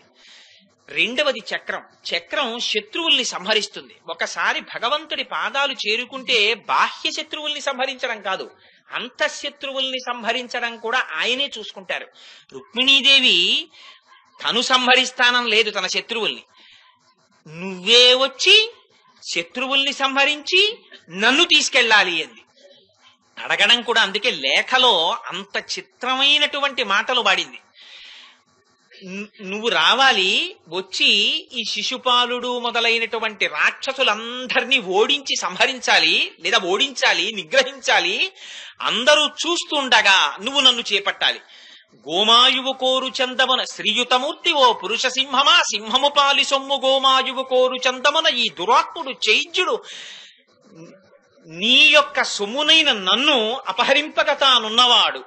అందుకని నువ్వొచ్చి సింహం తినవలసిన దాన్ని నక్క తిన్నట్టుగా నీకు చెందిన నన్ను చైద్యుడంటే మనస్సు లాగేద్దామని చూస్తోంది. నువ్వొచ్చి ఈ ఇంద్రియాల్ని శత్రువుల్ని పరిమార్చి నన్ను నువ్వు పొందించుకోంది. అంటే పరమాత్మ వచ్చారా లేదా? అందుకని శత్రు సంహారం అంటే బాహ్యమందు శత్రువులు కాదు, అంతఃశత్రువుల్ని పరిమార్చేటటువంటి శక్తిని కూడా ఆయనే ఇస్తాడు. ఇచ్చి ఇది ఎక్కడి వరకు ఉంటుందంటే ఈ రక్షణ అన్నది ఆయన పాదములు పట్టుకుంటే చాలట. ఒకవేళ వీడి శత్రువుని వీడు తట్టుకోలేకపోతే ఆయన పాదములు పట్టుకున్నావు కనుక, అరిరే నన్ను నమ్ముకున్నవాడు, నా పాదాల దగ్గర కూర్చున్నవాడు, ఆయన శత్రువుల చేతిలో ఆయన ఇవాళ నిగ్రహింపబడ్డామా అని చూడలేక ఆయన గభాలను పరిగెత్తుకొస్తాట. ఎలా వస్తాడంటే ఒక్కొక్కసారి తను చేసిన ప్రతిజ్ఞ కూడా మర్చిపోతాడు. మీకు దీనికి ఉదాహరణ భీష్ముడి జీవితం. ఎందుచేత అంటే కృష్ణ పరమాత్మ ప్రతిజ్ఞ చేశారు, నేను ఆయుధం పట్టను, నేను యుద్ధం చెయ్యను, నేను కేవలం రథంలో కూర్చుని సారథ్యం చేస్తాను. నీకు నేను కావాలా, నా సైన్యం అంతా కావాలా, ఏది కావాలని అడిగారు. దుర్యోధనుడు అన్నాడు, యుద్ధం చెయ్యను, నువ్వెందుకయ్యా, యుద్ధం చేసి ఆ సైన్యం అంతా నాకు ఇయ్యన్నాడు. అర్జునుడు అన్నాడు, నువ్వేమీ చెయ్యక్కర్లేదయ్యా, నా రథమందు వసింపుము అన్నాడు. నువ్వు నా రథంలో కూర్చో చాలన్నాడు. ఎందుకని ఆయనకి తెలుసు, ఎత్ర యోగేశ్వర కృష్ణో ఎత్ర పార్థో ధనుర్ధర తత్ర శ్రీ విజయోభూతి ధ్రువాణి తిర్మతిర్మమ అని. కూర్చోమంటే కూర్చున్నాడు. ఆయన సారథ్యం చేస్తున్నాడు. చేస్తుంటే భీష్మాచార్యులు వారు వచ్చారు. ఎటువంటి చండ ప్రచండ యుద్ధం చేశారంటే ఆ రోజున ముందు కృష్ణుడు ఉన్నాడు, వెనక అర్జునుడు ఉన్నాడు. భీష్ముణ్ణి నిగ్రహించడం అర్జునుడికి చేత కాదు. ఎందుకని, ఆయనకున్నంత గొప్పతనం, ఆయన లాంటి విలుకాడు, పైగా స్వచ్ఛంద మరణం ఉన్నవాడు, ఆయన్ని ఎవ్వరూ ఏమీ చేయలేరు. ఆ రోజున భీష్మాచార్యుల వారు చెలరేగి బాణాలు వేసేస్తుంటే ఇంత అర్జునుడు హతాశుడైపోయాడు, ఏమీ చేయలేక పడిపోతుంటే చూశాట కృష్ణుడు. చిత్రం ఏమిటంటే, భీష్ముడు యుద్ధానికి బయలుదేరే ముందు ప్రతిజ్ఞ చేశాడు. ఏమనంటే, కృష్ణుడు ఏమని ప్రతిజ్ఞ చేశాడని అడిగాడు. తను ఆయుధం పట్టనన్నాడన్నారు. అంటే భీష్ముడు అన్నాడు, నేను పట్టిస్తాను, ఇది నా ప్రతిజ్ఞ అన్నాడు. ఇప్పుడు భగవంతుడి ప్రతిజ్ఞ నెగ్గుతుందా, భక్తుడి ప్రతిజ్ఞ నెగ్గుతుందా? భీష్ముడు కూడా భక్తుడు, విష్ణు సహస్రం చెప్పాడు. ఆయన యుద్ధానికి వచ్చాడు. ఏమి చేస్తే కృష్ణుడు ఆయుధం పడతాడో భీష్ముడికి తెలుసు. అందుకని కృష్ణుడి జోలికి వెళ్ళలేదు, అర్జునుడి మీద బాణ పరంపర కుప్పించేశాడు. అర్జునుడు ప్రతిఘటించలేక నిలబడిపోయాడు. నిలబడిపోతే చూశాడు కృష్ణ పరమాత్మ, నేను ఎదర ఉండగా, సారథ్యం చేస్తూ ఉండగా, నా వెనక నన్ను నమ్ముకుని నన్ను రథంలో పెట్టుకున్న వాడి మీద ఇన్ని బాణాలు పడిపోవడం ఆ శత్రువు మించి అని తన ప్రతిజ్ఞ మరిచిపోయాడు. మరిచిపోతే భీష్ముడు చెప్పుకున్నాడు, అటువంటి భగవంతుడు నాకు దిక్కన్నాడు. కుప్పించి ఎగసిన కుండలంబుల కాంతి గగన భాగం బెల్ల కప్పికొనగా ఉరికిన నోర్వక నుదరంబులోనున్న జగముల వ్రేగున జగతి కదుల చక్రంబు చేబట్టి చనుదెంచురయమున పైనున్న పచ్చని పటము జార నమ్మితి నాలావు నగుబాటు చేయకు మన్నింపుమని క్రీడి మరల దిగువ కరికి లంఘించు సింహంబు కరణి మెరసి నేడు భీష్ముని చంపుదు నిన్ను కాతు విడువు మర్జున ఎటంచు మద్వి శిఖవృష్టి తెరలి చనుదెంచు దేవుండు దిక్కునాకు అన్నాడు. ఆ రోజున అర్జునుడి మీద బాణాలు వేసేస్తున్నటువంటి భీష్మాచార్యుల వారిని నిగ్రహించడానికి తను చక్రం పట్టనని చేసిన ప్రతిజ్ఞ మరిచిపోయాడు పరమాత్మ. మరిచిపోయి కుప్పించి ఎగసిన కుండలంబుల కాంతి గగన భాగం బెల్ల కప్పికొనగా చక్రం పట్టుకుని రథంలోంచి ఒక్క దూకేస్తే ఆయన పెట్టుకున్న కుండలాలు అటూ ఇటూ ఊగితే ఆకాశం అంతా వాటి కాంతి కమ్మేసింది. ఉదరంబులోనున్న జగముల వ్రేగున జగతి కదుల, ఆయన కడుపులో ఉన్న జగత్తంతా కదిలిపోయిందట అటూ ఇటూ. జగతి కదుల చక్రంబు చేబట్టు చనుదెంచురయమున పైనున్న పచ్చని పటము జార. ఎవడురా, నేను రథంలో ఉండగా నన్ను నమ్ముకున్న అర్జునుడి మీద బాణాలేచిన వాడు ఇప్పుడే సంహరిస్తానని చక్రం పట్టుకుని గబ్బ గబ్బ యుద్ధ భూమిలో నడిచి వచ్చేస్తుంటే పైన వేసుకున్న పట్టు ఉత్తరీయం జారి కింద పడిపోయింది. నంబితినాలావు నగుబాటు చేయకు మన్నింపుమని క్రీడి మరల దిగువ. బావా చక్రం పట్టకు, యుద్ధం చెయ్యకు, అర్జునుడు చేతకాని వాడైతే కృష్ణుడు చక్రం పట్టాడంటుంది బావా లోకం, విడిచిపెట్టు బావా. అర్జునుడు రథం దిగి వెంట పరిగెడుతున్నట్ట. చక్రంబు చేబట్టి చనుదెంచురయమున పైనున్న పచ్చని పటము జార నమ్మితి నాలావు నగుబాటు చేయకు మన్నింపుమని క్రీడి మరల దిగువ కరికి లంఘించు సింహంబు కరణి మెరసి నేడు భీష్ముని చంపుదు నిన్ను కాతు విడువు మర్జున అటంచు మద్ది శిఖవృష్టి తెరలి చనుదెంచు దేవుండు దిక్కునాకు. ఆనాడు అర్జునుణ్ణి వదిలిపెట్టి, అర్జున నేనుండగా నీ మీద బాణాలేడేమా, ఇప్పుడే చంపేస్తాను ఇవాళ భీష్ముణ్ణి అని అర్జునుడి మీద బాణాలేశాడన్న కోపంతో తన ప్రతిజ్ఞ కూడా మరిచిపోయి చక్రం పట్టుకు పరిగెత్తుకొచ్చిన కృష్ణుడున్నాడే, అటువంటి భక్త సులభుడైన కృష్ణుడు నాకు దిక్కని చెప్పుకున్నాడు భీష్మాచార్యుల వారు. అంతటి భక్త పరాధీనుడైన అటువంటి పరాధీనుడే అటువంటి శంఖచక్రములు పట్టుకుని పుండరీకాక్షుడై ఆ కన్నులతో ఆ జగత్తునంతటినీ రక్షించేటటువంటి బాధ్యత వహించిన పరమాత్మ ఇవాళ మన కులంలో పుట్టారు, మనతో కలిసి తిరుగుతున్నారు, మనతో కలిసి తింటున్నారు, మనతో కలిసి ఆడుకుంటున్నారు. ఎక్కడ? అక్కడ కాదు, ఇక్కడ. ఆయన కాదు తింటున్నది, ఆయన కాదు తాగుతున్నది, లోపలికి ఇక్కడుంది నందవ్రజం. అందుకని ఆయన నామం చెప్తే నువ్వు బయటికి పరవశం పొంది నువ్వు వెంటనే పైకొచ్చి నాయకత్వం వహించద్దు. అందుకని అటువంటి నామాన్ని కీర్తించకపోతే కృతజ్ఞత కాదు. అందుకని రా, బయటికి వచ్చి మాతో కలిసి ఇవాళ ఆ స్తోత్రమును పాడవలసినది, ఆ స్వామిని కీర్తించవలసినది అని లోపల ఉన్నటువంటి గోపికని మేల్కొల్పి ఆంతరమునందు ఇన్ని రహస్యములను చెప్పి ఆ విప్రనారాయణుల వారిని స్తుతి చేస్తూ ఆ తల్లి ఈ పాశురాన్ని విజ్ఞాపన చేసింది. మరొక్క పాశురాన్ని విజ్ఞాపన చేసేస్తే ఇవాళతో ఆళ్వారుల్ని నిద్ర లేపడం పూర్తవుతుంది. ఇదొక అద్భుతమైన పాశురం. ఈ పాశురం ప్రశ్నోత్తరముల మాలికగా నడుస్తుంది. ఇందులో బయట ఉన్నటువంటి గోపికల యొక్క సమూహం నిలబడి లోపల పడుకున్నటువంటి గోపికతో మాట్లాడుతున్నారు. వాళ్ళు అంటారు, ఆ లోపల ఉన్నటువంటి గోపికని ఉద్దేశించి, ఏమమ్మా, లేత చిలుక వంటి కంఠస్వరమును కలిగినటువంటి దానివే, నువ్వు అలా లోపల పడుకుని ఉండిపోయావు, నువ్వు లేచి బయటికి రావద్దా అని పిలిచారు. పిలిస్తే లోపల ఉన్న గోపిక అంది, మీరు అలా జిల్లుమనేటట్టుగా నన్ను పిలవకండి, ఇదిగో బయలుదేరి వస్తున్నాను అంది. బయటనున్న గోపికలు అన్నారు, అవునులే, నీ మాటలోని పారుష్యము కాఠిన్యము మాకు ముందు నుంచే ఎరిక, అందుకని నువ్వు ఎందుకు అలా పడుకున్నావో ఎందుకు రావట్లేదో మాకు తెలుసు అన్నారు. అంటే ఆవిడంది, ఎందుకమ్మా అంతంత మాటలు, నిజమే నేనే కఠినురాల్ని, అలాగే బయటికి వస్తానులేండి అంది. అంటే అందరూ వచ్చారా అని అడిగింది. అడిగితే అందరు గోపికలు వచ్చారు, నువ్వు బయటికి వచ్చి చేతితో ముట్టుకుని లెక్క పెట్టుకోవచ్చు అన్నారు. సరే నేను వచ్చి ఏం చెయ్యాలి అంది ఆవిడ. అంటే వాళ్ళన్నారు, అదిగో కువలయాపీడం అనేటటువంటి ఏనుగు యొక్క దంతములు ఊడబెరికి సంహరించి మాయావివై అనేక లీలలను ప్రదర్శించి శత్రు సంహారమును చేసినటువంటి కృష్ణ పరమాత్మ యొక్క నామమును కీర్తించడానికి మనందరం రావాలి, అందుకని లేచిరా అని పిలిచారు. ఇందులో ఈ పాశురం సంభాషణలతో కూడినటువంటి పాశురంగా నడిచినప్పటికీ అసలు గోదాదేవి ఈ పాశురంలో ఒక ఆళ్వార్ని స్తోత్రం చేస్తోంది. ఆయన పేరు తిరుప్పాణి ఆళ్వార్ అని. వారిది ఒక విచిత్రమైనటువంటి స్థితి ఆ ఆళ్వార్ది. ఎందుచేత అంటే పూర్వకాలంలో ఒక దంపతులకి ఎంతకాలానికి సంతానం కలగకపోతే వాళ్ళు భగవంతుణ్ణి ఆరాధన చేశారు. చేస్తే వారికి భగవంతుని యొక్క అనుగ్రహం చేత అటువంటి బిడ్డన్ని పెంచుకునే భాగ్యం కలిగింది ఉత్తరోత్తర జన్మలలో. అది ఎలా కలిగిందంటే, పరమేశ్వరుని యొక్క శ్రీవత్సము యొక్క అంశలో వచ్చినటువంటి వాళ్ళు తిరుప్పాణి ఆళ్వార్. ఆ రోజులలో ఒక పొలంలో వరిచేలు బాగా ధాన్యాన్ని కోతకొచ్చిన తరువాత ఆ పొలాలు కోస్తూ ఉంటారు. ఆ పొలాలు కోస్తున్నప్పుడు ఆ వరిచేను యొక్క వెన్నులో దొరికారు. దంపతులకి జన్మించినటువంటి స్వరూపంగా తిరుప్పాణి ఆళ్వార్ని చెప్పలేదు.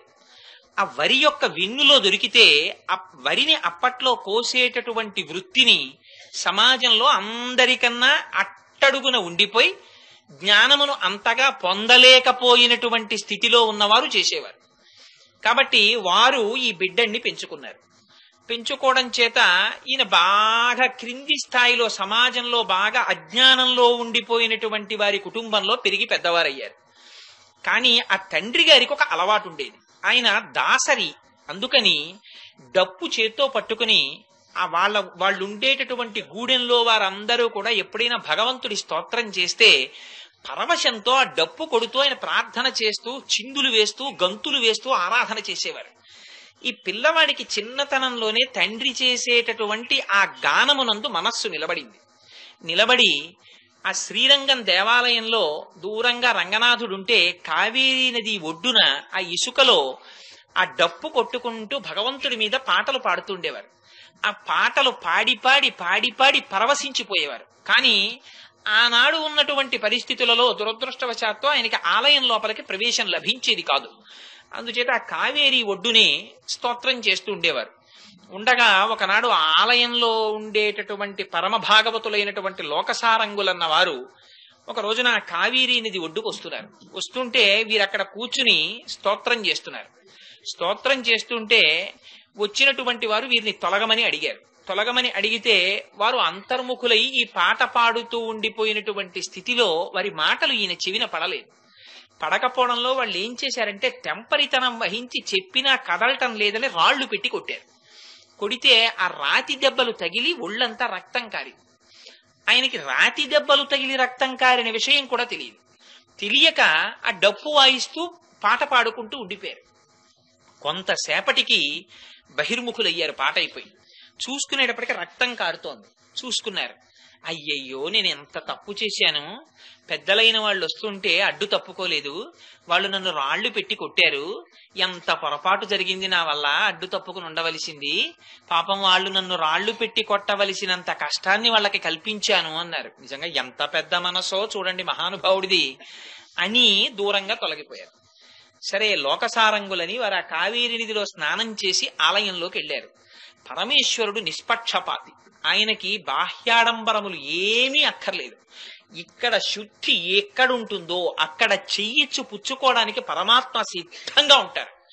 అందుకని శ్రీరంగం ఆలయంలోకి వెళ్లి తలుపులు తెరిచేసరికి ఆ రంగనాథుడికి నుదుటి మీద భుజముల మీద దెబ్బలు తగిలి రక్తం కారుతూ ఆయన సాక్షాత్కరించారు.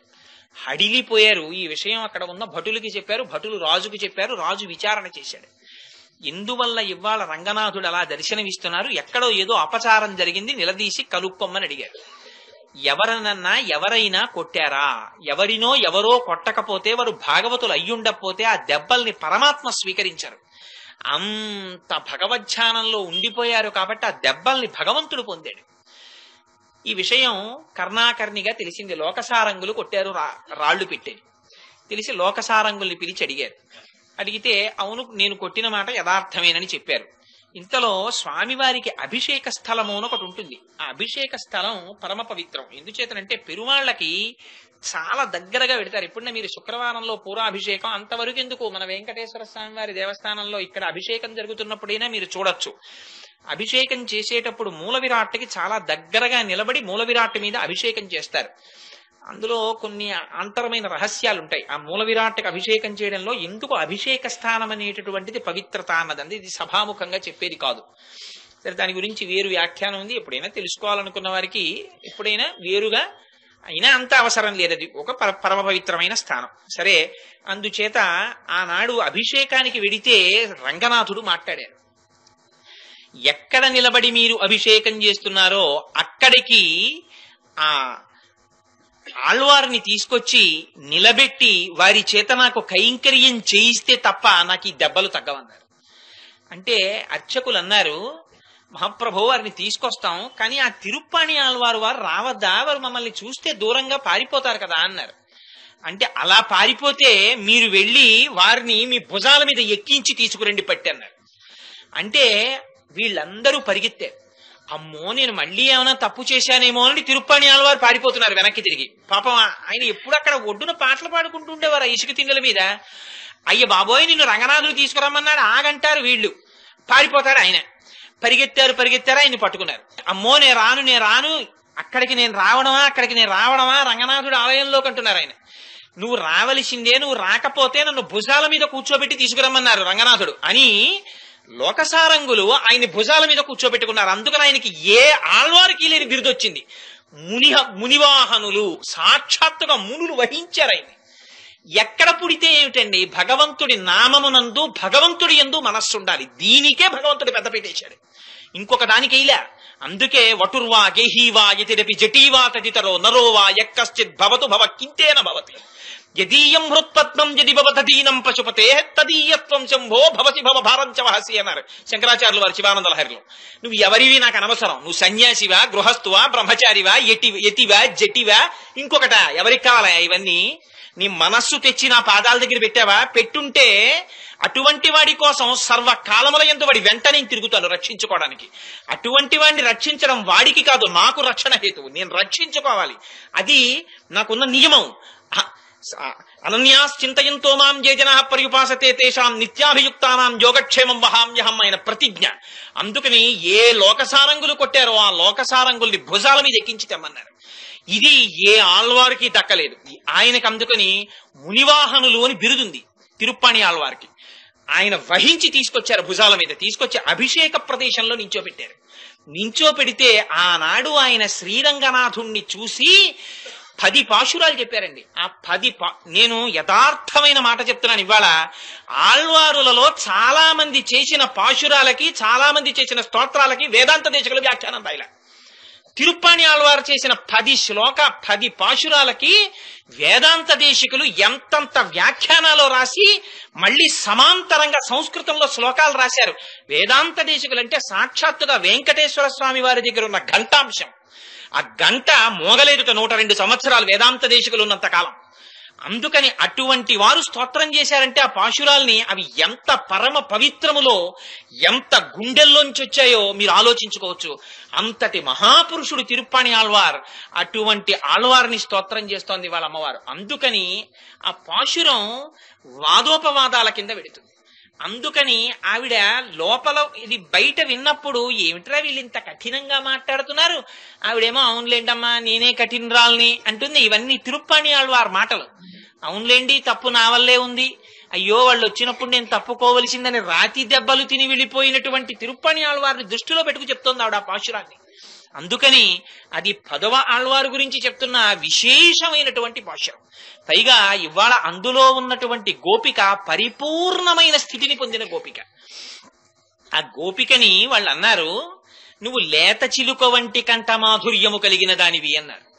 ఎందుచేత అంటే బయట పాడుతున్నటువంటి పాటల్ని ఈవిడ విని లోపల తాను కూర్చుని ఆ పాటలు వినపడగానే వీణ మీద పాడుతోంది. ఇది ఎక్కడిదో తెలుసా అండి? తిరుప్పాణి ఆళ్వారికి పరమేశ్వర కటాక్షంగా అంతక ముందు పెద్ద పెద్ద ఆళ్వార్లు చేసినటువంటి పాశురాల్లో ఉన్న అంతరార్థాలతో ఆయన పాశురాలు చెప్పారు. నిజంగా తిరుప్పాణి ఆళ్వారు చేసినటువంటి పాశురాల యొక్క అర్థతాత్పర్యాలు చదివి నేను తెల్లపోయా. మహానుభావ, ఎక్కడి నుంచి తీసుకొచ్చావయ్యా ఈ అర్థాలు, ఎక్కడి నుంచి వచ్చాయ్యా నీకు ఈ భావాలనిపించింది. నిజంగా అటువంటి పాటలు పాడారు ఆయన కావేరీ నది ఒడ్డున. అది దురదృష్టవశాత్తు తాత్పర్యం అంటే మనం చదువుగలుగుతున్నాం కానీ ఆ పాశురాలు ద్రవిడ భాషలో ఉండడంలో ఆ పాశురాల మీద అధికారం లేకపోయింది. ఆ ద్రవిడ భాష పరమేశ్వరుడు ఏనాటికైనా కటాక్షిస్తే మాత్రం మొట్టమొదట నేర్చుకోవలసినవి తిరుప్పాణి ఆళ్వార్ పాశురాలు. అందుకని అదిగో అటువంటి పాశురాల్లో ఆయన కీర్తన చేస్తారు.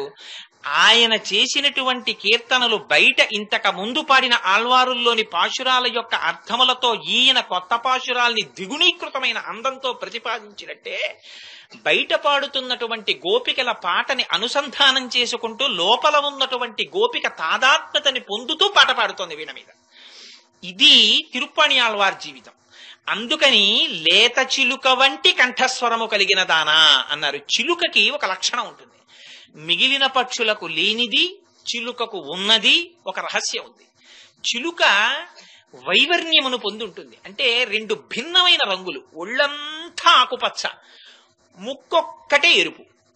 ఇది భగవంతుని యొక్క కథలు చెప్పేటప్పుడు, భగవంతునికి సంబంధించినటువంటి గుణములను ఆవిష్కరించేటప్పుడు, ఇతరుల్ని మనం ఉద్ధరిస్తున్నామని చెప్పేటటువంటి భావనతో కాకుండా అసలు ఆ భావనని లోపల అనుభవించి ఆర్ద్రత పొందినటువంటి మహాపురుషుల యొక్క ముఖములు వైవర్ణ్యమును పొందుతాయే, అది చిలుక యొక్క ముక్కు ఎరుపెక్కడం.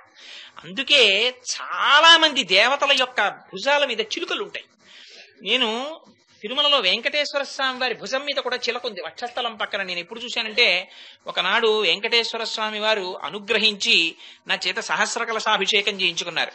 ఆ రోజున మరి ఎందుచేతనో కానీ బహుశా సహస్ర కలశాభిషేకం టికెట్లే తక్కువ ఆ రోజుల్లో.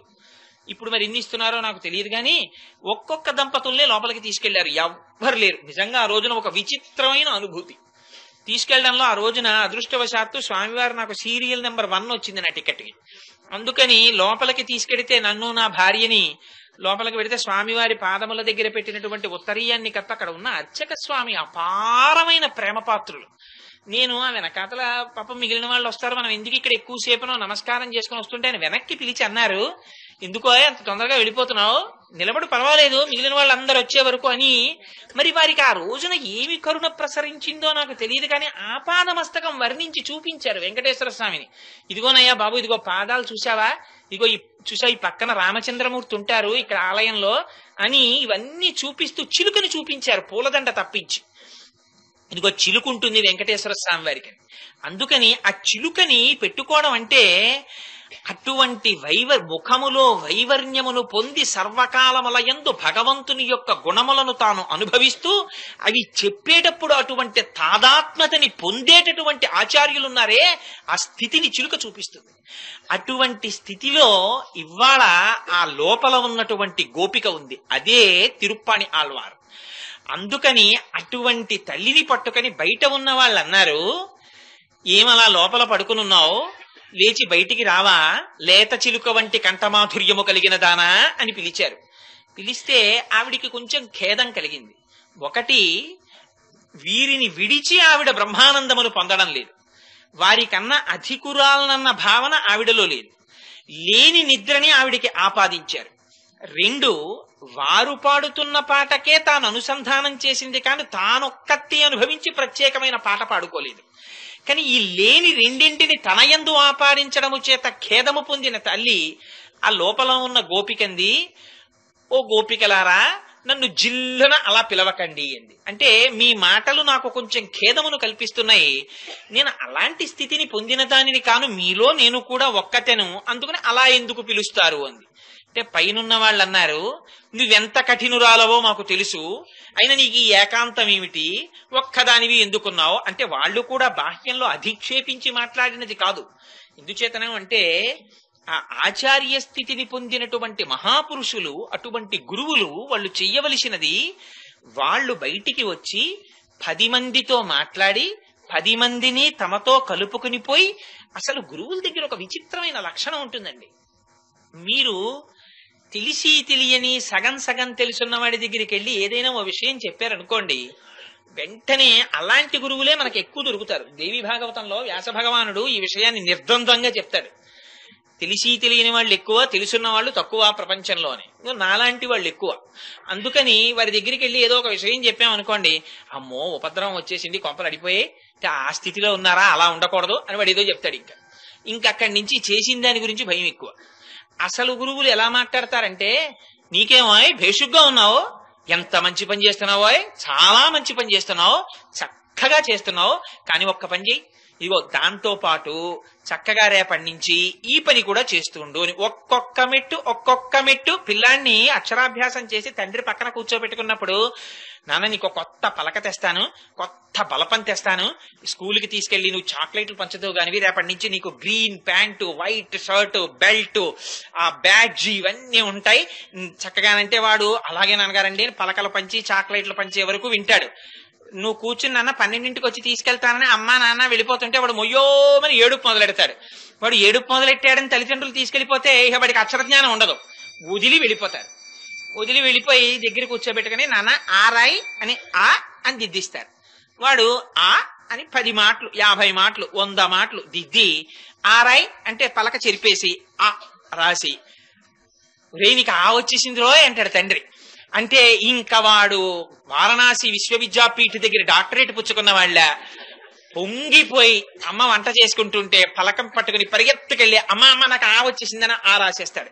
కనపడ్డ వాళ్ళందరూ ఇంటికి ఎవరన్నా రావడం భయం, నీకు ఆవచ్చా అంటాడు. అంటే ఆ రావడం ఏంటంటే నాకు ఆవచ్చు అంటాడు. వాళ్ళు కూడా అజ్ఞానాన్ని మన్నిస్తారు. మన్నించి అమ్మో నీకు ఆవచ్చేమిట్రా అంటాడు మామయ్య వచ్చి.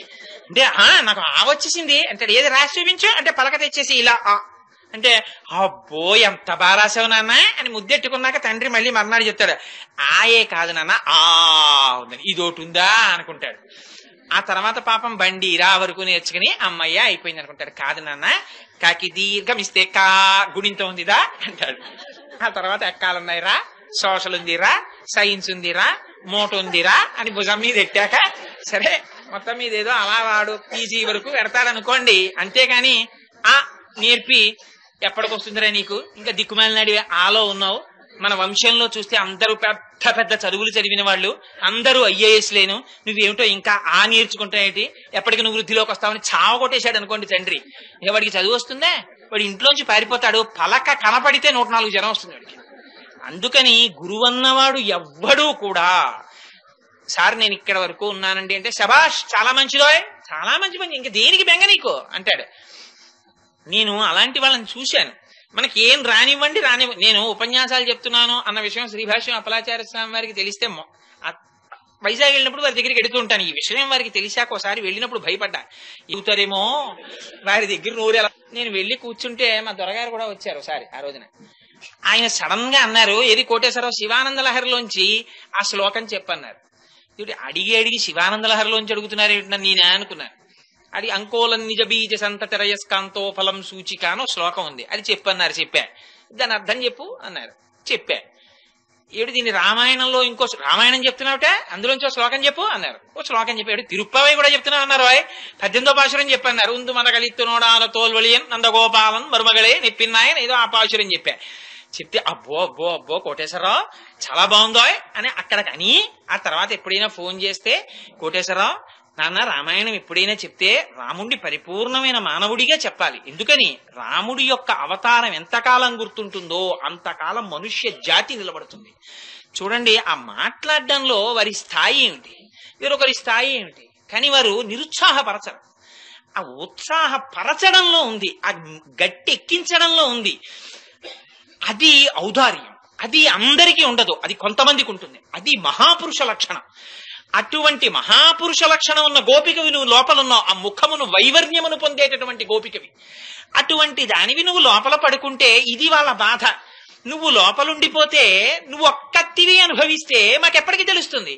అందుకని బయటికి రా, వచ్చి మాతో కలిసి మమ్మల్ని కూడా ముందుకు తీసుకెళ్లి మాతో పాటుగా నువ్వు ఉండి ఉద్ధరించాలి. లేకపోతే నీకు ఆ పూర్ణత్వం ఎప్పటికి కలుగుతుంది అంటే ఆవిడంది, పోన్లేండమ్మా నేనే కఠినురాల్ని అంది. గురువుల దగ్గర ఉన్న గొప్ప విషయం వాదనల జోలికి వెళ్లరు. ఒకవేళ ఒక 2 మాటలు 3 మాటలు చెప్పడానికి ప్రయత్నించి వాడు మూర్ఖత్వానికి వెడుతున్నాడు అని అనిపిస్తే వెంటనే ఒక మాట చెప్తారు. పోన్లేవోయ్ నువ్వు చెప్పిందే నిజమనుకో అని. ఎందుకు వీడితో వాదన నాకెందుకు, వీడే తెలుసుకుంటాడు ఏదో ఒకనాడని. అందుకని గురువుల దగ్గర వినడం నేర్చుకోవాలి, కానీ గురువుల దగ్గరికి వెళ్ళి మనం చెప్పడం మొదలెట్టకూడదు. ఇలాంటివి చేశారు కొంతమంది. రమణ మహర్షి చాలా తక్కువ మాట్లాడేవారు. 4 రోజులకి ముందు నుంచి వచ్చి రమణ మహర్షి ఆశ్రమంలో ఆ మూల ఈ మూల ఈ మూల ఈ మూల కూర్చునేవాడు. ఆయన చూస్తూనే ఉన్నారు ఒక కన్నేసి. వచ్చిన వాళ్ళందరూ ఏదో ప్రశ్న అడిగేవారు, ఆయనకి తోస్తే జవాబు చెప్పేవారు, నమస్కారం పెట్టి వెళ్ళిపోయేవారు. ఓ 4 రోజులు పోయిన తర్వాత ఆయన దగ్గరికి వచ్చాడు. వచ్చి అయ్యా గురువుగారిని ఎలా సెలెక్ట్ చేసుకోవాలండి అని అడిగాడు. రమణ మహర్షి అన్నారు, గురువుగారిని నువ్వు సెలెక్ట్ చేసుకోవడం ఏంటి, గురువుగారు నిన్ను సెలెక్ట్ చేసుకుంటారా, నువ్వు గురువుగారిని సెలెక్ట్ చేసుకుంటావా? గురువుని నువ్వు గౌరవించాలి, నువ్వు సెలెక్ట్ చేయడం ఏమిటి గురువుగారిని అన్నారు. మరి మా గురువుగారు ఇలా చెప్పలేదే అన్నాడు. అంటే పోన్లే, వృద్ధిలోకి రావలసిన వాడని గురువు అంటే నీకు గురి నేర్పేవాడయా, నిన్ను ఉద్ధరించవలసిన వాడు అని 2 మాటలు చెప్పారు. ఇవన్నీ మా గురువుగారికి లేవండి. మీరు చెప్పినవన్నీ ఇన్నాళ్ళు ఆయన గురువుగారు అని తిరిగాం. ఆయన దగ్గర మీరు చెప్పిన లక్షణాలు ఒక్కటి లేవు సార్. ఇది ఇంకొకటి కూడా చెప్తున్నాడు. పిఠాపురంలో ఇంకో ఆయన ఉన్నాడు, ఆయన ఇంతే సార్ అని మొదలెట్టాడు. అన్నీ విని నేను రమణ మహర్షి జీవితంలో ఆయన మాట్లాడిన మాటలలో అంత వ్యగ్రతతో రమణ మహర్షి మాట్లాడినటువంటిది ఇంకొక సందర్భంలో నేను చూడాల.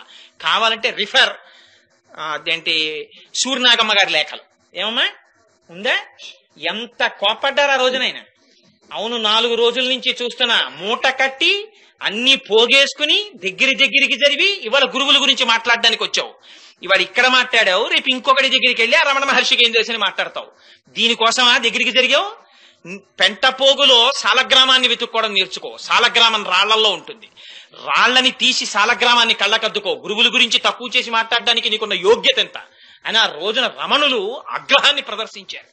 అందుకని పెద్దలైనటువంటి వారిని దగ్గర ఎలా ఉండాలో నేర్చుకోవాలి. అందుకని వారు పోన్లే తప్పులు మా ఎందున్నాయి అంటారు. అలా అని ఎంత సరిపెట్టుకున్నా వారిని ఉద్రేకపరచకూడదు. అందుకని ఇవాళ లోపలున్న గోపిక అవి పాశురముల కింద చెప్తోంది, కానీ ఎన్ని జీవన సత్యములు మాట్లాడుతోంది ఆవిడండి ఇవాళ ఆ తల్లి.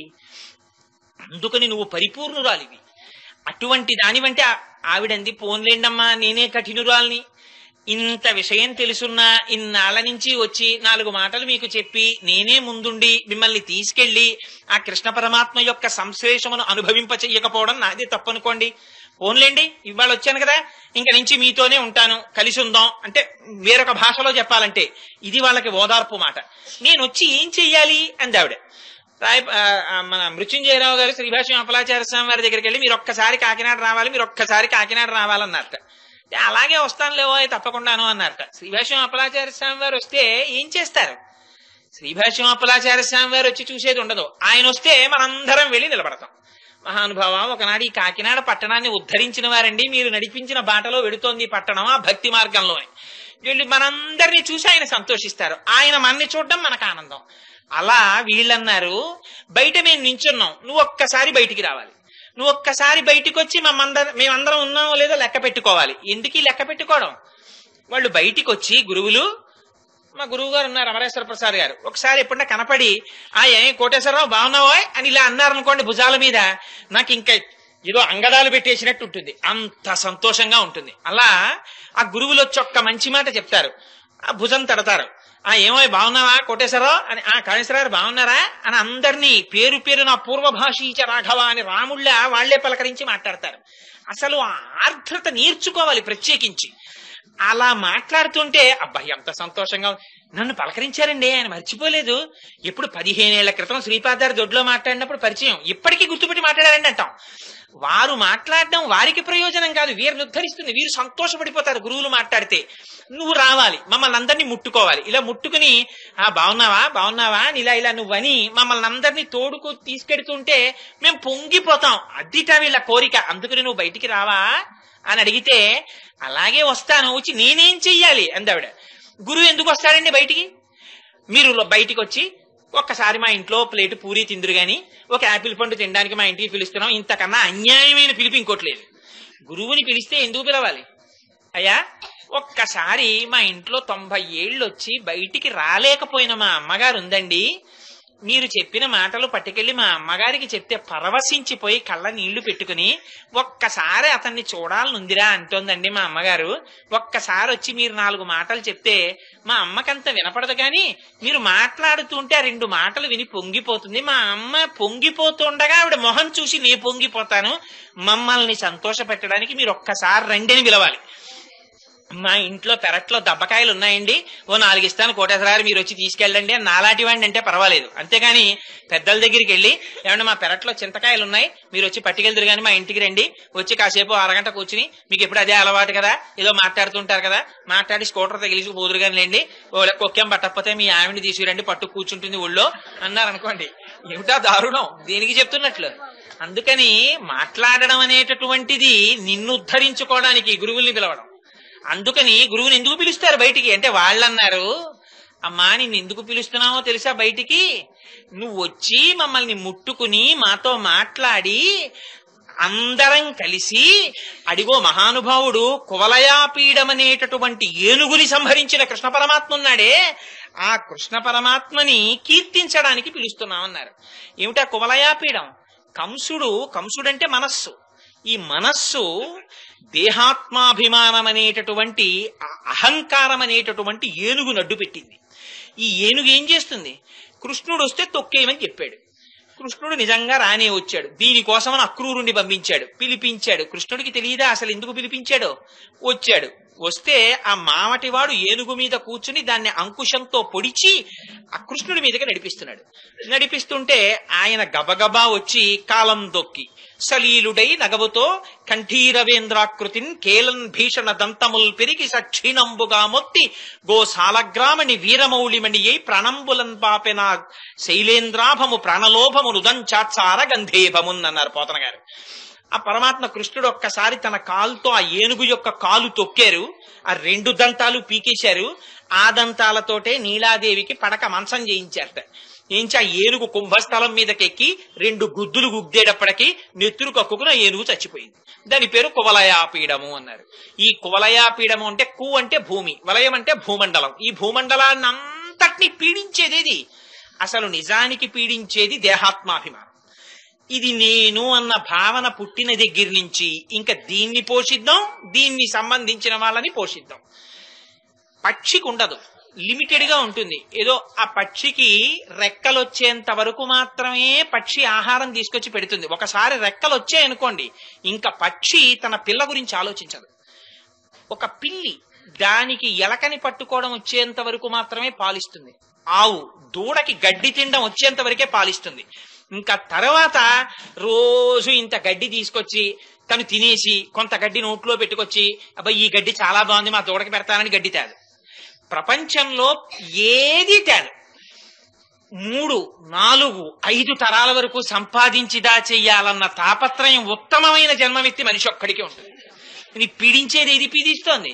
దేహాత్మాభిమానం పీడిస్తోంది దీంతో పట్టుకుని. అందుకని అసలు పీడించే ఏనుగు ఇది. అందుకని ఈ కువలయా పీడాన్ని పోగొట్టాలంటే ఆయన ఒక్కడే పోగొట్టాలి. అందుకని అదిగో ఏనుగుని చంపి కృష్ణ పరమాత్మ మహోపకారం చేశారు. ఆయన నామం కీర్తిస్తున్నాం మేము ఇవాళ. దీన్ని ఎవరు పోగొడతారు? గురువు పోగొట్టాలి, భగవంతుడు పోగొట్టాలి. అందుకని నువ్వు వచ్చి నాయకత్వం వహించి ఆ కువలయా పీడాన్ని, ఇతర శత్రువుల్ని, ఎందుకని కృష్ణుడు ఒక శత్రువుని సంహరించలేదు, పూతనా సంహారంతో మొదలుపెట్టి పూతనని సంహరించాడు. పూతన అంటే అహంకార మమకారములనేటటువంటి 2 స్తన్యములు కలిగినటువంటి అజ్ఞానం. ఆ అజ్ఞానాన్ని సంహరించాడు. ఆ తర్వాత శకటాసురుడు పుణ్యపాపములనేటటువంటి 2 చక్రములు పెట్టుకుని వచ్చినటువంటి శరీర స్థితితో తాదాత్మ్యత,